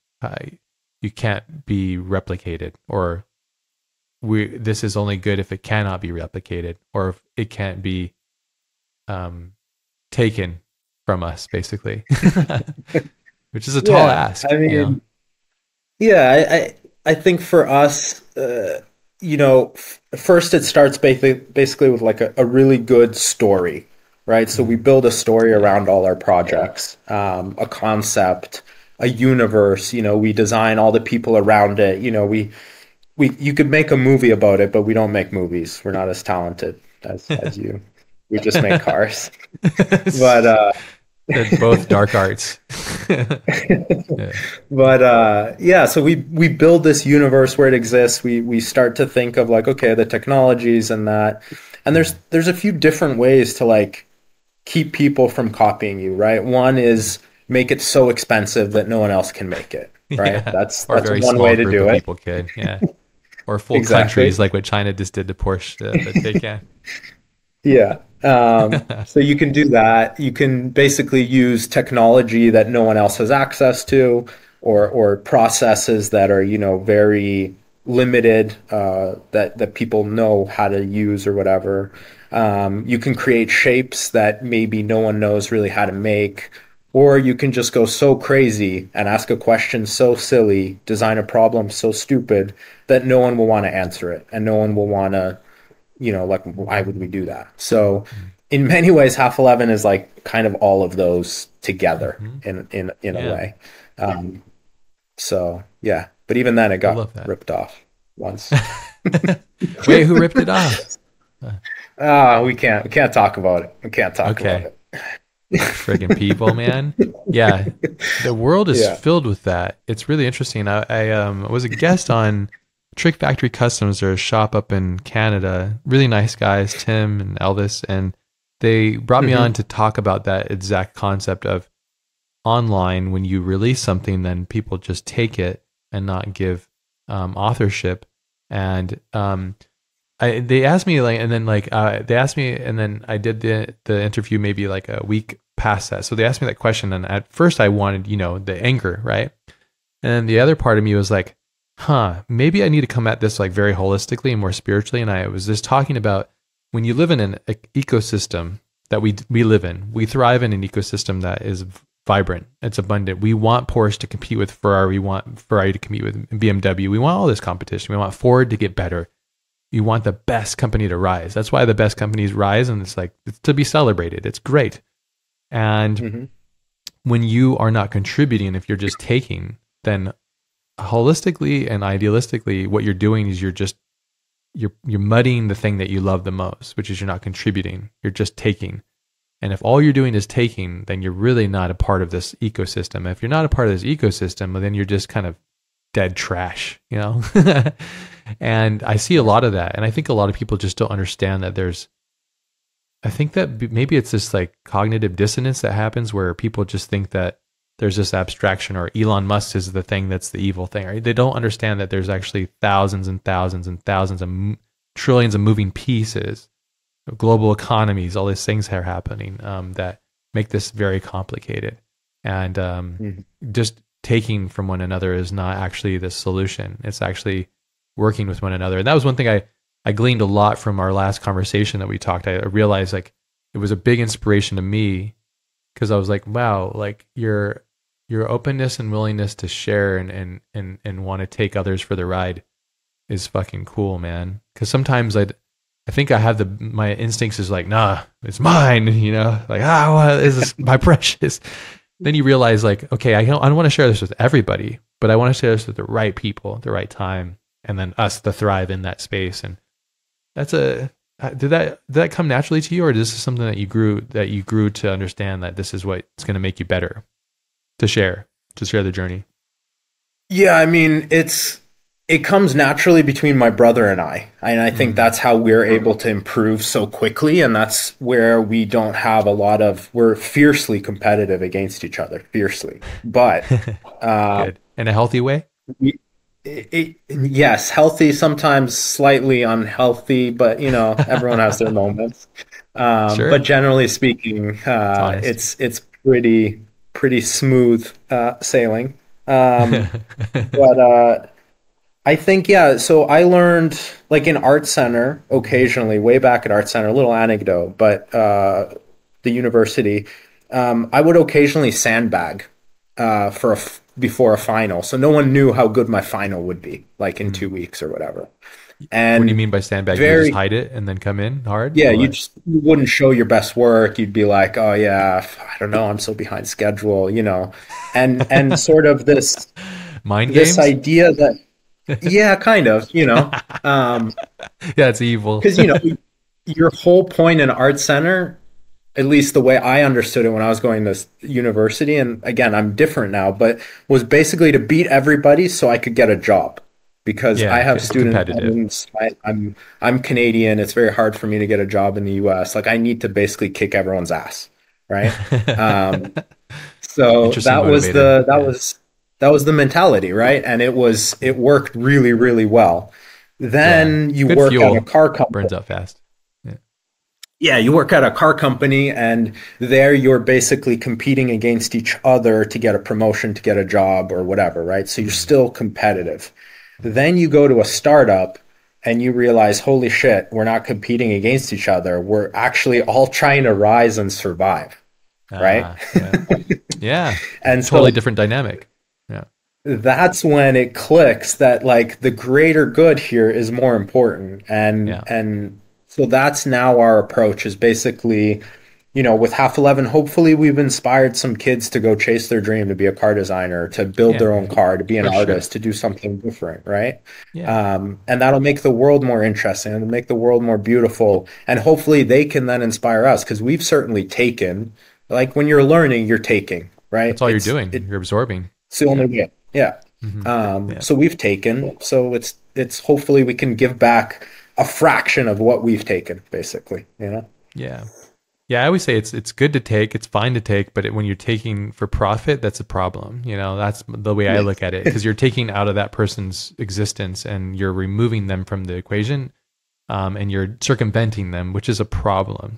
So there's just an ethical way to go about it. But yeah, I love that. I love the idea that there's that competition, because I felt that competition deep when I started my career too. I was like, I have a year to turn myself into this beast, and I'm gonna go fucking all in, and nobody's in my way. I'm going all in, and that turns you into a monster. But I equate it almost to like an F1 engine or a top fuel engine. It can only do a couple runs, and then it's done, and you got to rebuild Yeah. it, and it can and it doesn't last. So as you get older, you're like, oh, I want like this. I want this old, like I want to like a good engine that lasts longer, that'll take me cross country and get me more experiences, and I can put people in the back, and so I mean, again, a lot as a car person, I connect almost everything to cars, which is very annoying if you're not a car person, so those listening. But the fuel of competition is wonderful. I think there's a time and a place, but that's cool that you guys had to switch that dynamic, that engineering dynamic of I'm against you, I'm battling you, to why don't we just all rise together, which is yeah, it is quite beautiful. Yeah, something that I think is quite lost on humanity at large in a lot of ways too. But it's something that yeah, I guess when you're, maybe you could speak to this too, is like when you're in the competitive fuel stage, it's almost like this, it's like fight or flight mode. And do you regret that part of your life, or do you feel like it was necessary?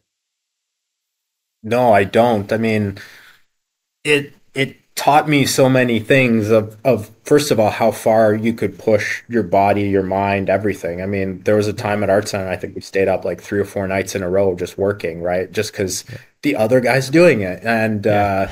no, I don't. I mean, I don't regret it. Sometimes I miss it a little bit because I've for sure mellowed out. Mm. The edge. But you know, I think it's a terrible thing to say, but like World War II advanced so many technologies and everything, right? Oh, And massive. under great stress, there is great progress sometimes made, right? And you need to find a way. And I think, yeah, I mean, without being overly dramatic, but yeah, Art Center is definitely like a boot camp, Hmm. for car designers, and the Yeah. the For strongest all the survive, and designers, all the artists that came through there. Yeah. yeah, They, and so that's what it is. that was the ethos of that school. I had not gone there. I used to go, one of my professors, he was Chris Polance. He was an instructor at a college, a junior college, that the only thing I could afford, but he would teach at Art Center on the weekends. And he was kind enough, such a sweet guy, he would take me with him, and I would sit in on his classes and check the campus out. And I was like, as a poor kid that was on his own at a very early age, I left about the same time as you. I was like, man, I want this. But then I'm like, now I got to beat all those people that are in that system outside of this system. So how the fuck am Yeah. I going to do that? I'm going to work harder than that. But then it catches up to Yeah. you. Yeah. And it ruins your health too. Like it really, truly does. Yeah. But Yes. it, Do not it is what, recommend. currently, do you do art dates? Do you ever do that? Like what you do now? You know what an art date An is? art date. What's an Yeah. art date? Sounds badass, huh? Got an app? No, I'm just kidding. You just do a swipe up and a swipe right. Just kidding.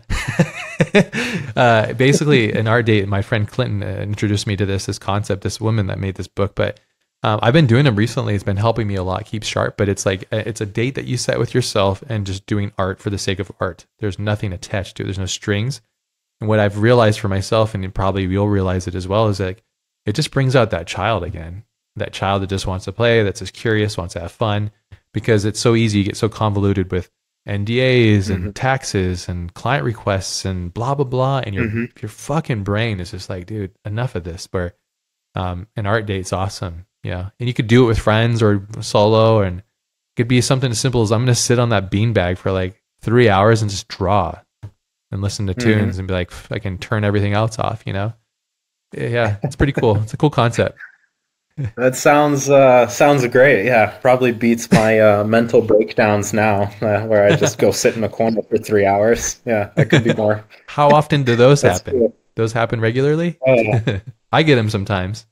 Yeah. Yeah, I mean, I think building your own company is one of the loneliest, hardest jobs that you can ever do, and I think no one can ever prepare you for that. No one. You know, like. It's so lonely. So, and I don't even like people.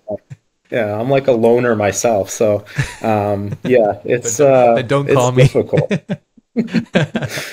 So when these thoughts are compounding and you're feeling, say, on the edge of a depression, because I have cycles of depression. I have elation and I have depression, and it's like I'm trying to find the middle. Like, can I just stay in the middle of this lane? I don't want to be opposing traffic, and I don't want to be on the fast lane. How do you? What pulls you out of those things? I mean, I think exercise is pretty important. I try and go for exercise, runs, whatever. You run? That's actually I was doing like hour-long jogs like 3 or 4 times a week, and it's amazing how many cool ideas come into your head. And then after every run, I got to go like write them all down. I'm like, oh, dude, that'd be so cool. That'd be so cool. So that helps, and getting some sun helps, because we do sit in a dark room basically a long time. Yeah. Proper natural vitamin D, circadian rhythm too. Yeah. I think what else is just traveling so much as a kid. The monotony and the demands of building your own company. You're basically working 24/7, 7 days a week. Like it's nonstop, right? So the visual, sometimes I just need to change the visuals. I need to go downtown LA and just walk around and smell, see different things. Or go to Vegas, even though I don't like Vegas, but like for people watching and visuals, it's a great place. You got to really work for it if you don't like Vegas, which I cannot handle that place. But yeah. Or nature. You can mention nature. You didn't mention nature. Nature. It's even better. Yeah. Or go to the beach, hard around the ocean. Yeah, it's true. Because you guys are what, Southern LA? You guys by Long Beach or no? Yeah, Long Beach. So occasionally I'll bicycle to the beach. We're like 5 miles from the beach, so it's a short, close by short bicycle. Not too far. Yeah. I need to get you into cycling. You probably love cycling. Yeah, I'm big into cycling. Yeah, working out is so clutch, so essential. If I don't do it, it's like a big problem. Yeah, I get a lot of like testosterone buildup or some anger. I don't know what the deal is. It's big. It's a huge flaw. I did jujitsu for a long time, and that was great, because at the end of that, you're just like, I'm completely empty. I have nothing else to give to the universe right now, so leave me alone. Nice. Yeah. Working out is good. Exercise, we should do an art date, though. That'd be cool. I can't draw, but let's do it. It doesn't even have to be that. It's like, so sometimes I do art dates where I just gonna like, the last one I did was really fun, is I took my friend Anthony's music, it goes by Pilot Priest, and then I took this old obscure anime, and I'm like, I'm going to make him a music video just for fun. Cool. That was my artist date. I just did editing. I was like, this is fucking so much fun. And there was no strings attached. And then I gave it to him as like basically a gift, and we're like, yeah, cool. All right, see ya. And it was like a 2-night artist date. But like I said, it doesn't have to be anything specific art based. It just has to be you having fun creating stuff for your own sake, as a child would, Love it. Because there's so many things. As you mentioned, you're a bit of an alien now, because the higher you rise and the more you reach for the sun, the more of an alien you become. You kind of evolve past So it's really important to be reminded that you're still this human being and you're still this kid and you're still very excited and you're still, I don't know how guys like, these gnarly guys, these titans of industry do it. I don't even Yeah. understand. Lots of drugs. I don't know. Yeah. Could be. Probably lots of drugs. Yeah. Blood transfusions. I don't know what's happening over there. Yeah. Vampires. Yeah. Yeah. Yeah. Yeah. Silicon Valley. Yeah. Silicon Valley. Yeah. Yeah. So right now, you and your brother, if you were to distill down and can explain to somebody, which you do often, I'm sure, when you communicate through marketing and all these things, what is oil stained? How would you describe it to a stranger to what you do? Yeah, so I mean it's evolved a lot over time. I think at its very core, what's remained is that it's not our last name. It was always and is always Mm, supposed to be basically a creative studio, creative space, an enabler for other creatives to basically go chase their dreams, right? Or go mm, build something, go do something different. And it still really fundamentally is that. It's now just become a more serious business. mm, But the whole goal is to basically build community and inspire people and engage with people to do things together, to push the limits, to I mean change the world sounds dramatic, but like to, make a little impact, right? To make something that people will remember or they'll see across the other side of the world and they'll connect with it. So it's not even design related, it's not really even car related. It's more of like a feeling, I don't know. It's just like anything is possible type thing. mm, That's hopefully what we can kind of come across as. mm. Love that. Blue sky thinking. Is that what it is going to kind of just get Yeah. out there and think and be big with it and create a community around that? That's cool. Have you guys considered doing podcasts or anything like that? Maybe I'm be on a one right fun. now. Well, yeah, I know you've been a guest on quite a few, which is great. I was going to ask you, is Ilya camera shy or what's the deal with that? He's actually sick. Oh, Yeah, okay. so I've coughed occasionally. I basically passed it on to him, so I think he's sick. Yeah. He's like, damn it, you. Yeah, Yeah. he lost his voice this morning, so Oh, he's that's a just like bummer. very forced and yeah. So Yeah, that's no good. That's a bummer. And how do you keep it fun with all of the seriousness that goes into running a business? Do you have methodologies to keep it fun and still find that, that that flow, keeping things done but keeping it fun? yeah, so I mean, I think with any business, like you have goals and you have deadlines and you have targets and you have serious things that you need to accomplish to be successful. Otherwise, it's not a business. Yeah. And we do all need to make money. I don't have a hedge fund that I can rely on or a trust fund or anything. Yeah. Um, so there's that. You need to, know what you're doing. But we make a very conscious effort to I mean, we love bad ideas. We always talk about bad ideas. It's a bad idea until it's a good idea, until someone proves that it's a Mm, good idea, right? Columbus sailing mm, across the ocean, bad idea. The world was yeah. flat at one point. That changed, Wait, right? it's not flat So, anymore? No, come on, oh, man.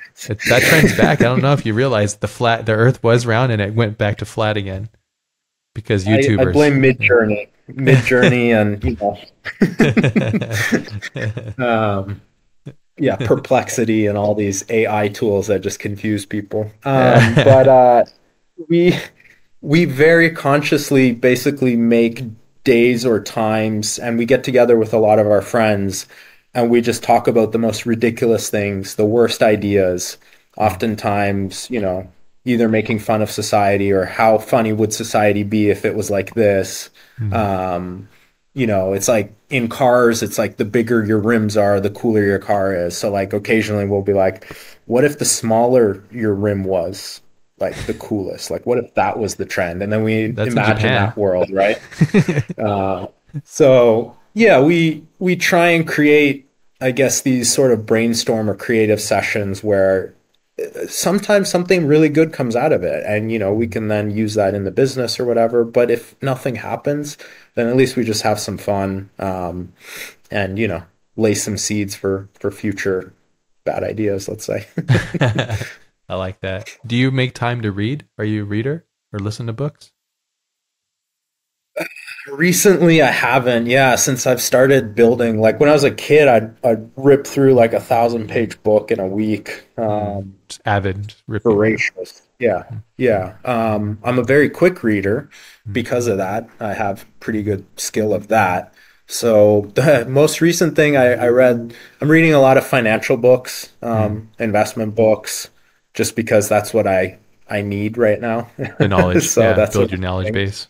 I just got a bunch of cool Yeah, ones. I'll send them along to you too. A couple of my friends and nice, suggested them to me.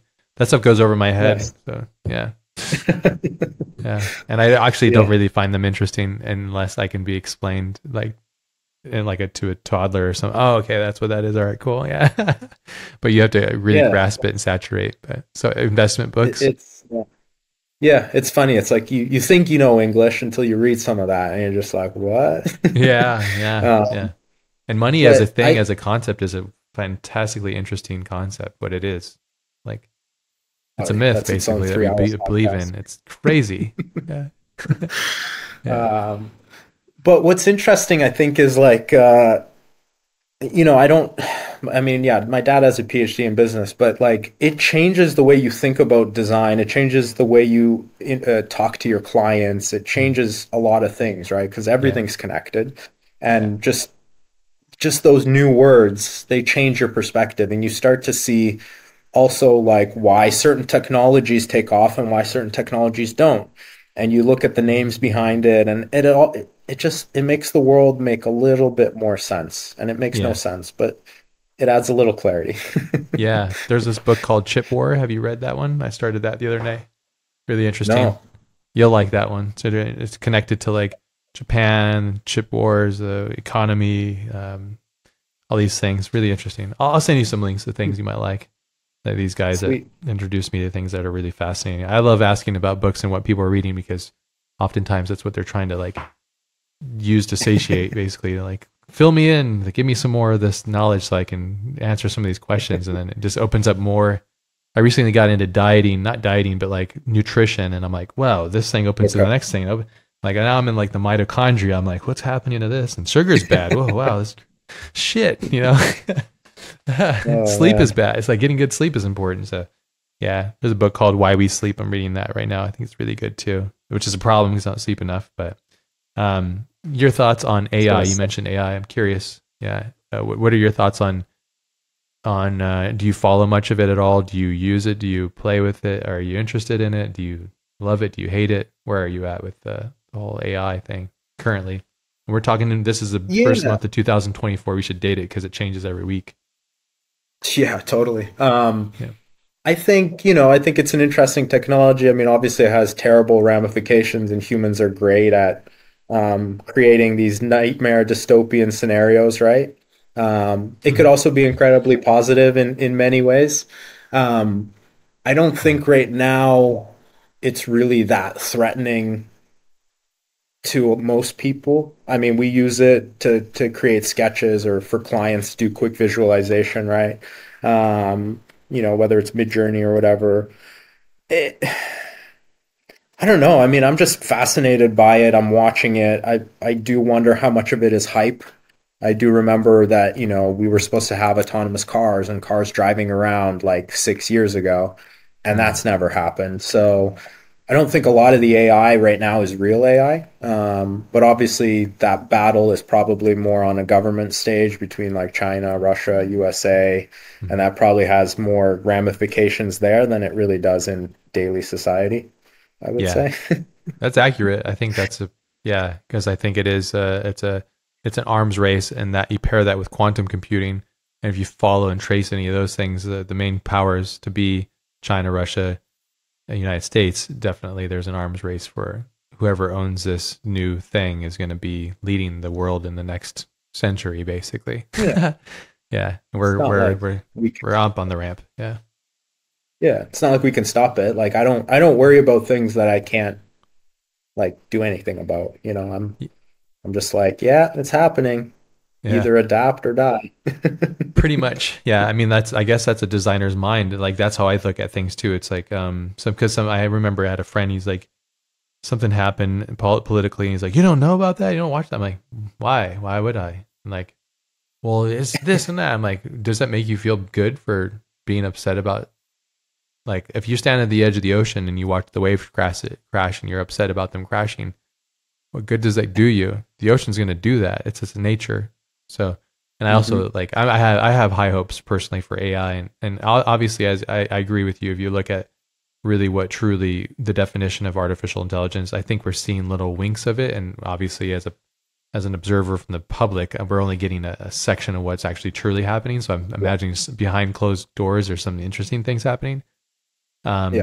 But I think that it's still very early for us to see what's happening, and I'm hoping that it'll really help us, because our biggest problem as a species is we have lack of perspective and we really don't see things clearly, just due to our lack of cognitive ability.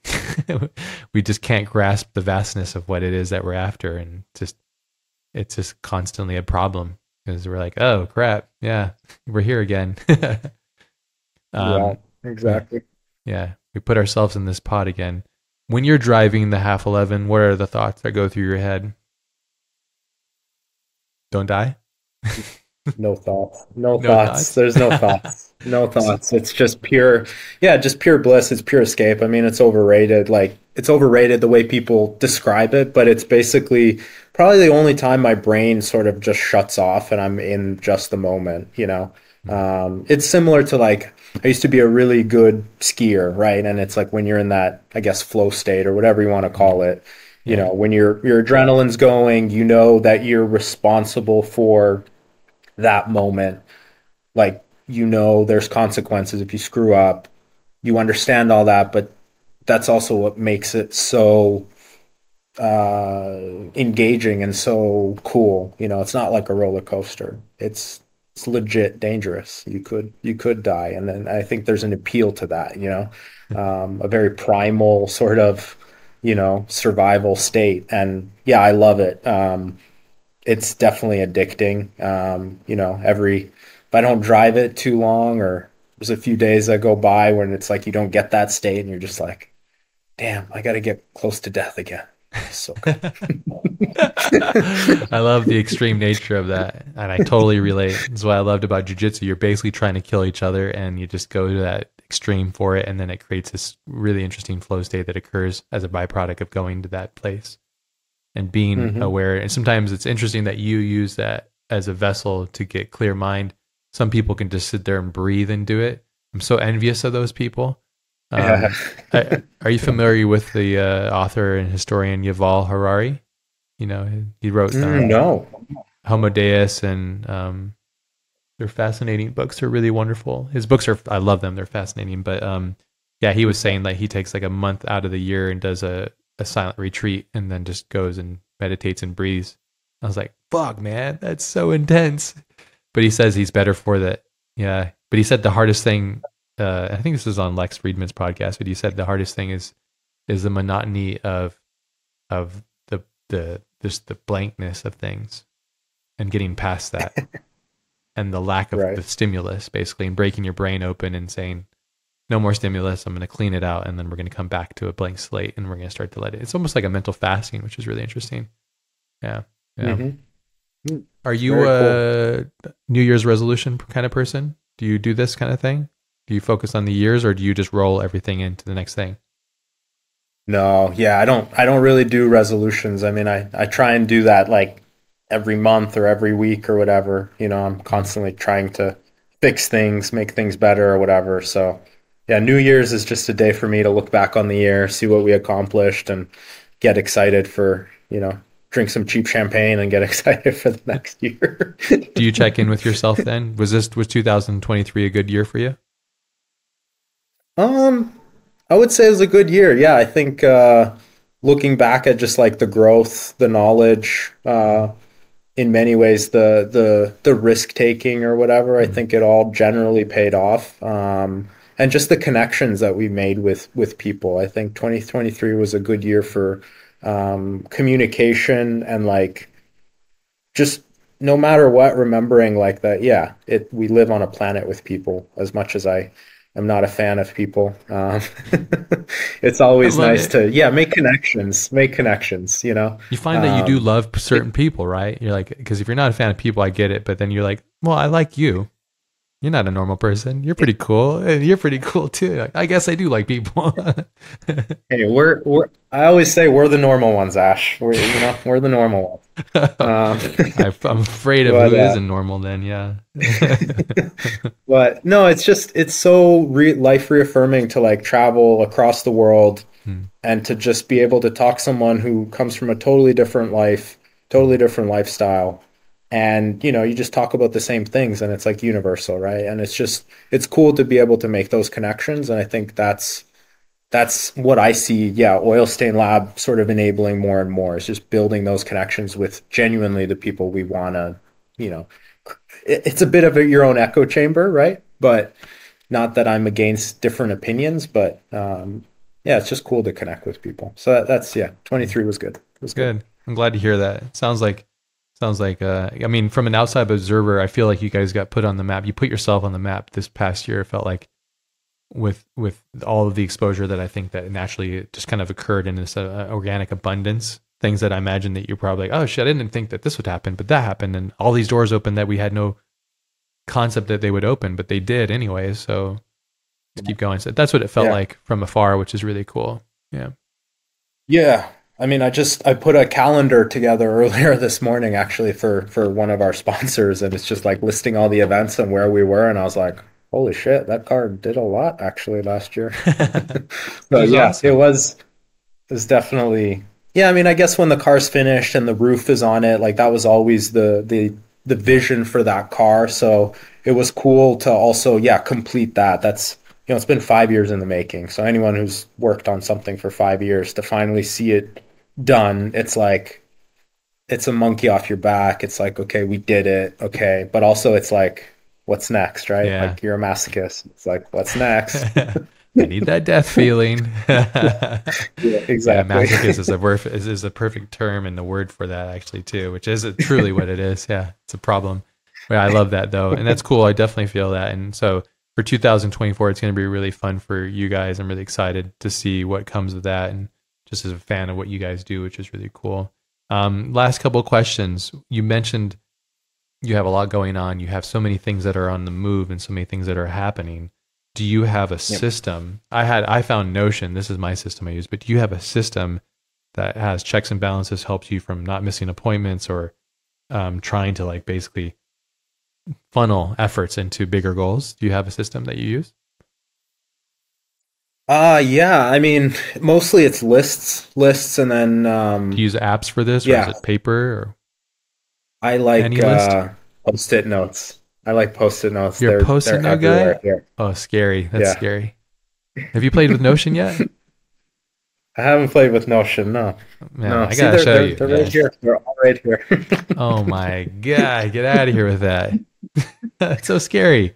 What if the wind comes in It's or the real. building burns down? It's Yeah, that's it's true. real. It's a thing that you can't escape. You can crumple it up, but it's like it's still there, and I don't know, there's It something about writing. I love writing. I love helps you. using a pen to like, yeah. Mm, It's and then there's nothing more satisfying than just taking a pen and being like, done, crossed it out, crossed it out. yes. So you do the box then. You do a box. Do you do an X or just a line through it? A line, and then if it was particularly stressful, just scribble, just lots and lots of scribble. So you don't fill it in like all in the lines. Yeah. No, no, Interesting. just scribble. So so your system is, let me get this straight. You like to handwrite post-it notes and you randomly put them throughout the office, or is there order to Yeah, them? kind of. I mean, we've got a 5 foot by 10 foot table here. Okay. We've also got two whiteboards over here on the right, and some of it's on the whiteboard, some of it's post-it notes. I'm not a very structured person. Like, I don't like Excel sheets. Hmm. I don't like a calendar. Oh yeah. Any company like where they made me, I don't know. I'm like a chaos. Like, I know where everything is. If anyone else came in, it would be chaos. But I'm like, nah, it's over there because it's important. Over here is not important. you know? Interesting. So the lack of structure makes it better for you. You like it that way. You like the chaos of it. I Yeah, maybe psychologically it's like less of a cage or less of a thing. I'm Sure. just like, yeah, I'll navigate it, I'll navigate it. Sure. Yeah. I found that being too structured actually hinders a lot of things, but then I found that I go off the rails quickly if I don't have structure. So I'm like, fuck, where do I live here? But yeah, yeah, it's, I think, yeah, I imagine you understand and believe in this as well. As like design is best when you know the parameters in which you need to solve the problem, Um, so, so you don't even have a calendar, or do you follow calendars? No, the You only have to calendar follow I have is like calendars. when people send me Zooms and like I'll put them on my app just and it'll give me a reminder, but that's it. That most of the time I don't know what day it is. I don't know what day of the week Yeah, it is. Sometimes I'm yeah. like, is it Wednesday? Is it Thursday? I have no idea. It drives my Um, wife nuts. I always do it. Yeah, yeah. yeah, yeah. Uh, yeah, generally that's what works for me. I don't know. It makes me feel alive. Okay. Well, it should, because you're like, fuck, did I forget something? Where'd that post-it note go? I'm feeling alive right now. That was an important post-it Yeah, note. Yeah. but hey, listen, not everything is important, right? Like everyone always pretends everything is so important. The reality is Yeah. it's all kind of meaningless, right? And we create all this Almost pressure all of it is. and like, Yeah, and it's just like honestly kind of who cares? Um, truly. so that also maybe helps a little bit. But yes, there is pressure. Yeah. I mean, that's a beautiful way of looking at it, but at the same time, it's kind of like what you do to, I imagine that's what I say to quell my emotions down. But I go like, but I care and it's important to me. And then, but at the end, it's funny. My wife like humbles me. She's like, no one cares and no one's going to remember. So don't worry about it. I'm like, oh, fuck, man. Well, then why am I doing it in the first place? You're like, okay, because it makes Yeah, me happy. And that's why. Yeah. yeah, Yeah. yeah. I mean, I've had a few crazy moments like one time I nearly lost my eyesight because I had a chemical spill like in my eyes, right? Oh, And that geez. like changed my perspective on a lot of things. And it's just Wow. like, yeah, I mean, we could be a few hours late, whatever, Yeah. like we'll get it done. I'm usually on time. I'm very hard on myself for deadlines and everything, That's but good. it's also like, it's life, man. It's messy. It's true. I like that. I mean, it's important. When it comes to business, it's pretty black and white, cutthroat, get it done kind of thing. But okay, Right. last question. And we didn't even get in there. You've lived many lives in your young life. It's pretty crazy. Well, we're kind of similar in age, not super close, but how old are you now? I'm about to turn 36. Yeah, so we're just 4 years apart, not too far. But you've done so many things, and you started so early. You guys, both of you, but you guys started so early and have done so many different things. We didn't even touch on a lot of these things, and perhaps another time we could do it together, and maybe in a physical space we'd do another one. But 2024 is coming, and you mentioned Yep. that you don't really. I know you plan a little bit. You have to. Is there a projection that if we had a conversation in 2025, same time, you would hope that would be one of these things got accomplished? Is there something that you want to put out there in the universe, be like activate? Yeah, absolutely. I think I kind of posted this on my Instagram story. It just came to me at this weird moment, and it was around New Year's Day. So some people thought it was a resolution, but it wasn't. It was basically the promise to build something with no compromise, with no excuses. Mm, Basically, we always have an excuse. Oh, we didn't have that technology. Oh, we didn't have the money. Oh, we didn't have the time. We didn't have something, right? sure. So the goal for 24 is to build something that genuinely can look in the mirror and say, that's as good as it could have possibly been. And Mm, that's it. That's the one thing I want for 24. wow, that's a freaking huge task and beautiful too, and I love it. And that's going to be inspiring to all the rest of us who live in a compromised world that use compromise as a fuel to just say it's okay. That's bullshit. And I think that a Good lot of us are enough. lying to ourselves. We all do it. We all say, and then we don't realize that just becomes a norm, and our brain just accepts these things. But I love that you lead the way, man, and I'm right here cheering for you guys 'cause that's cool. Yeah, Hey, yeah. what do I say? Shoot for the stars, land on the moon, you know? Dope. least Dude, we got off the planet. yeah, you escaped the velocity slightly, so you got a slingshot out. But yeah, Yeah.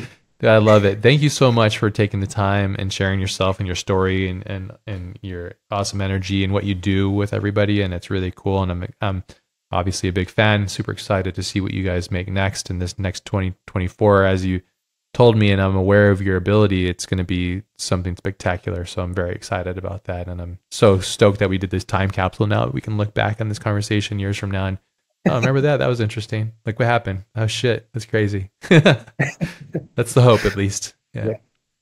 Yeah. Amazing. Love it, man. No, thanks for having me on. I mean, always a pleasure talking with you. It's cool. Very intellectual. Love it. And yeah, I wish you the best in 24 too. Yeah. And who knows? Maybe our paths will cross in 24 a That'd little be bit nice. more. So let's fingers crossed. Yeah.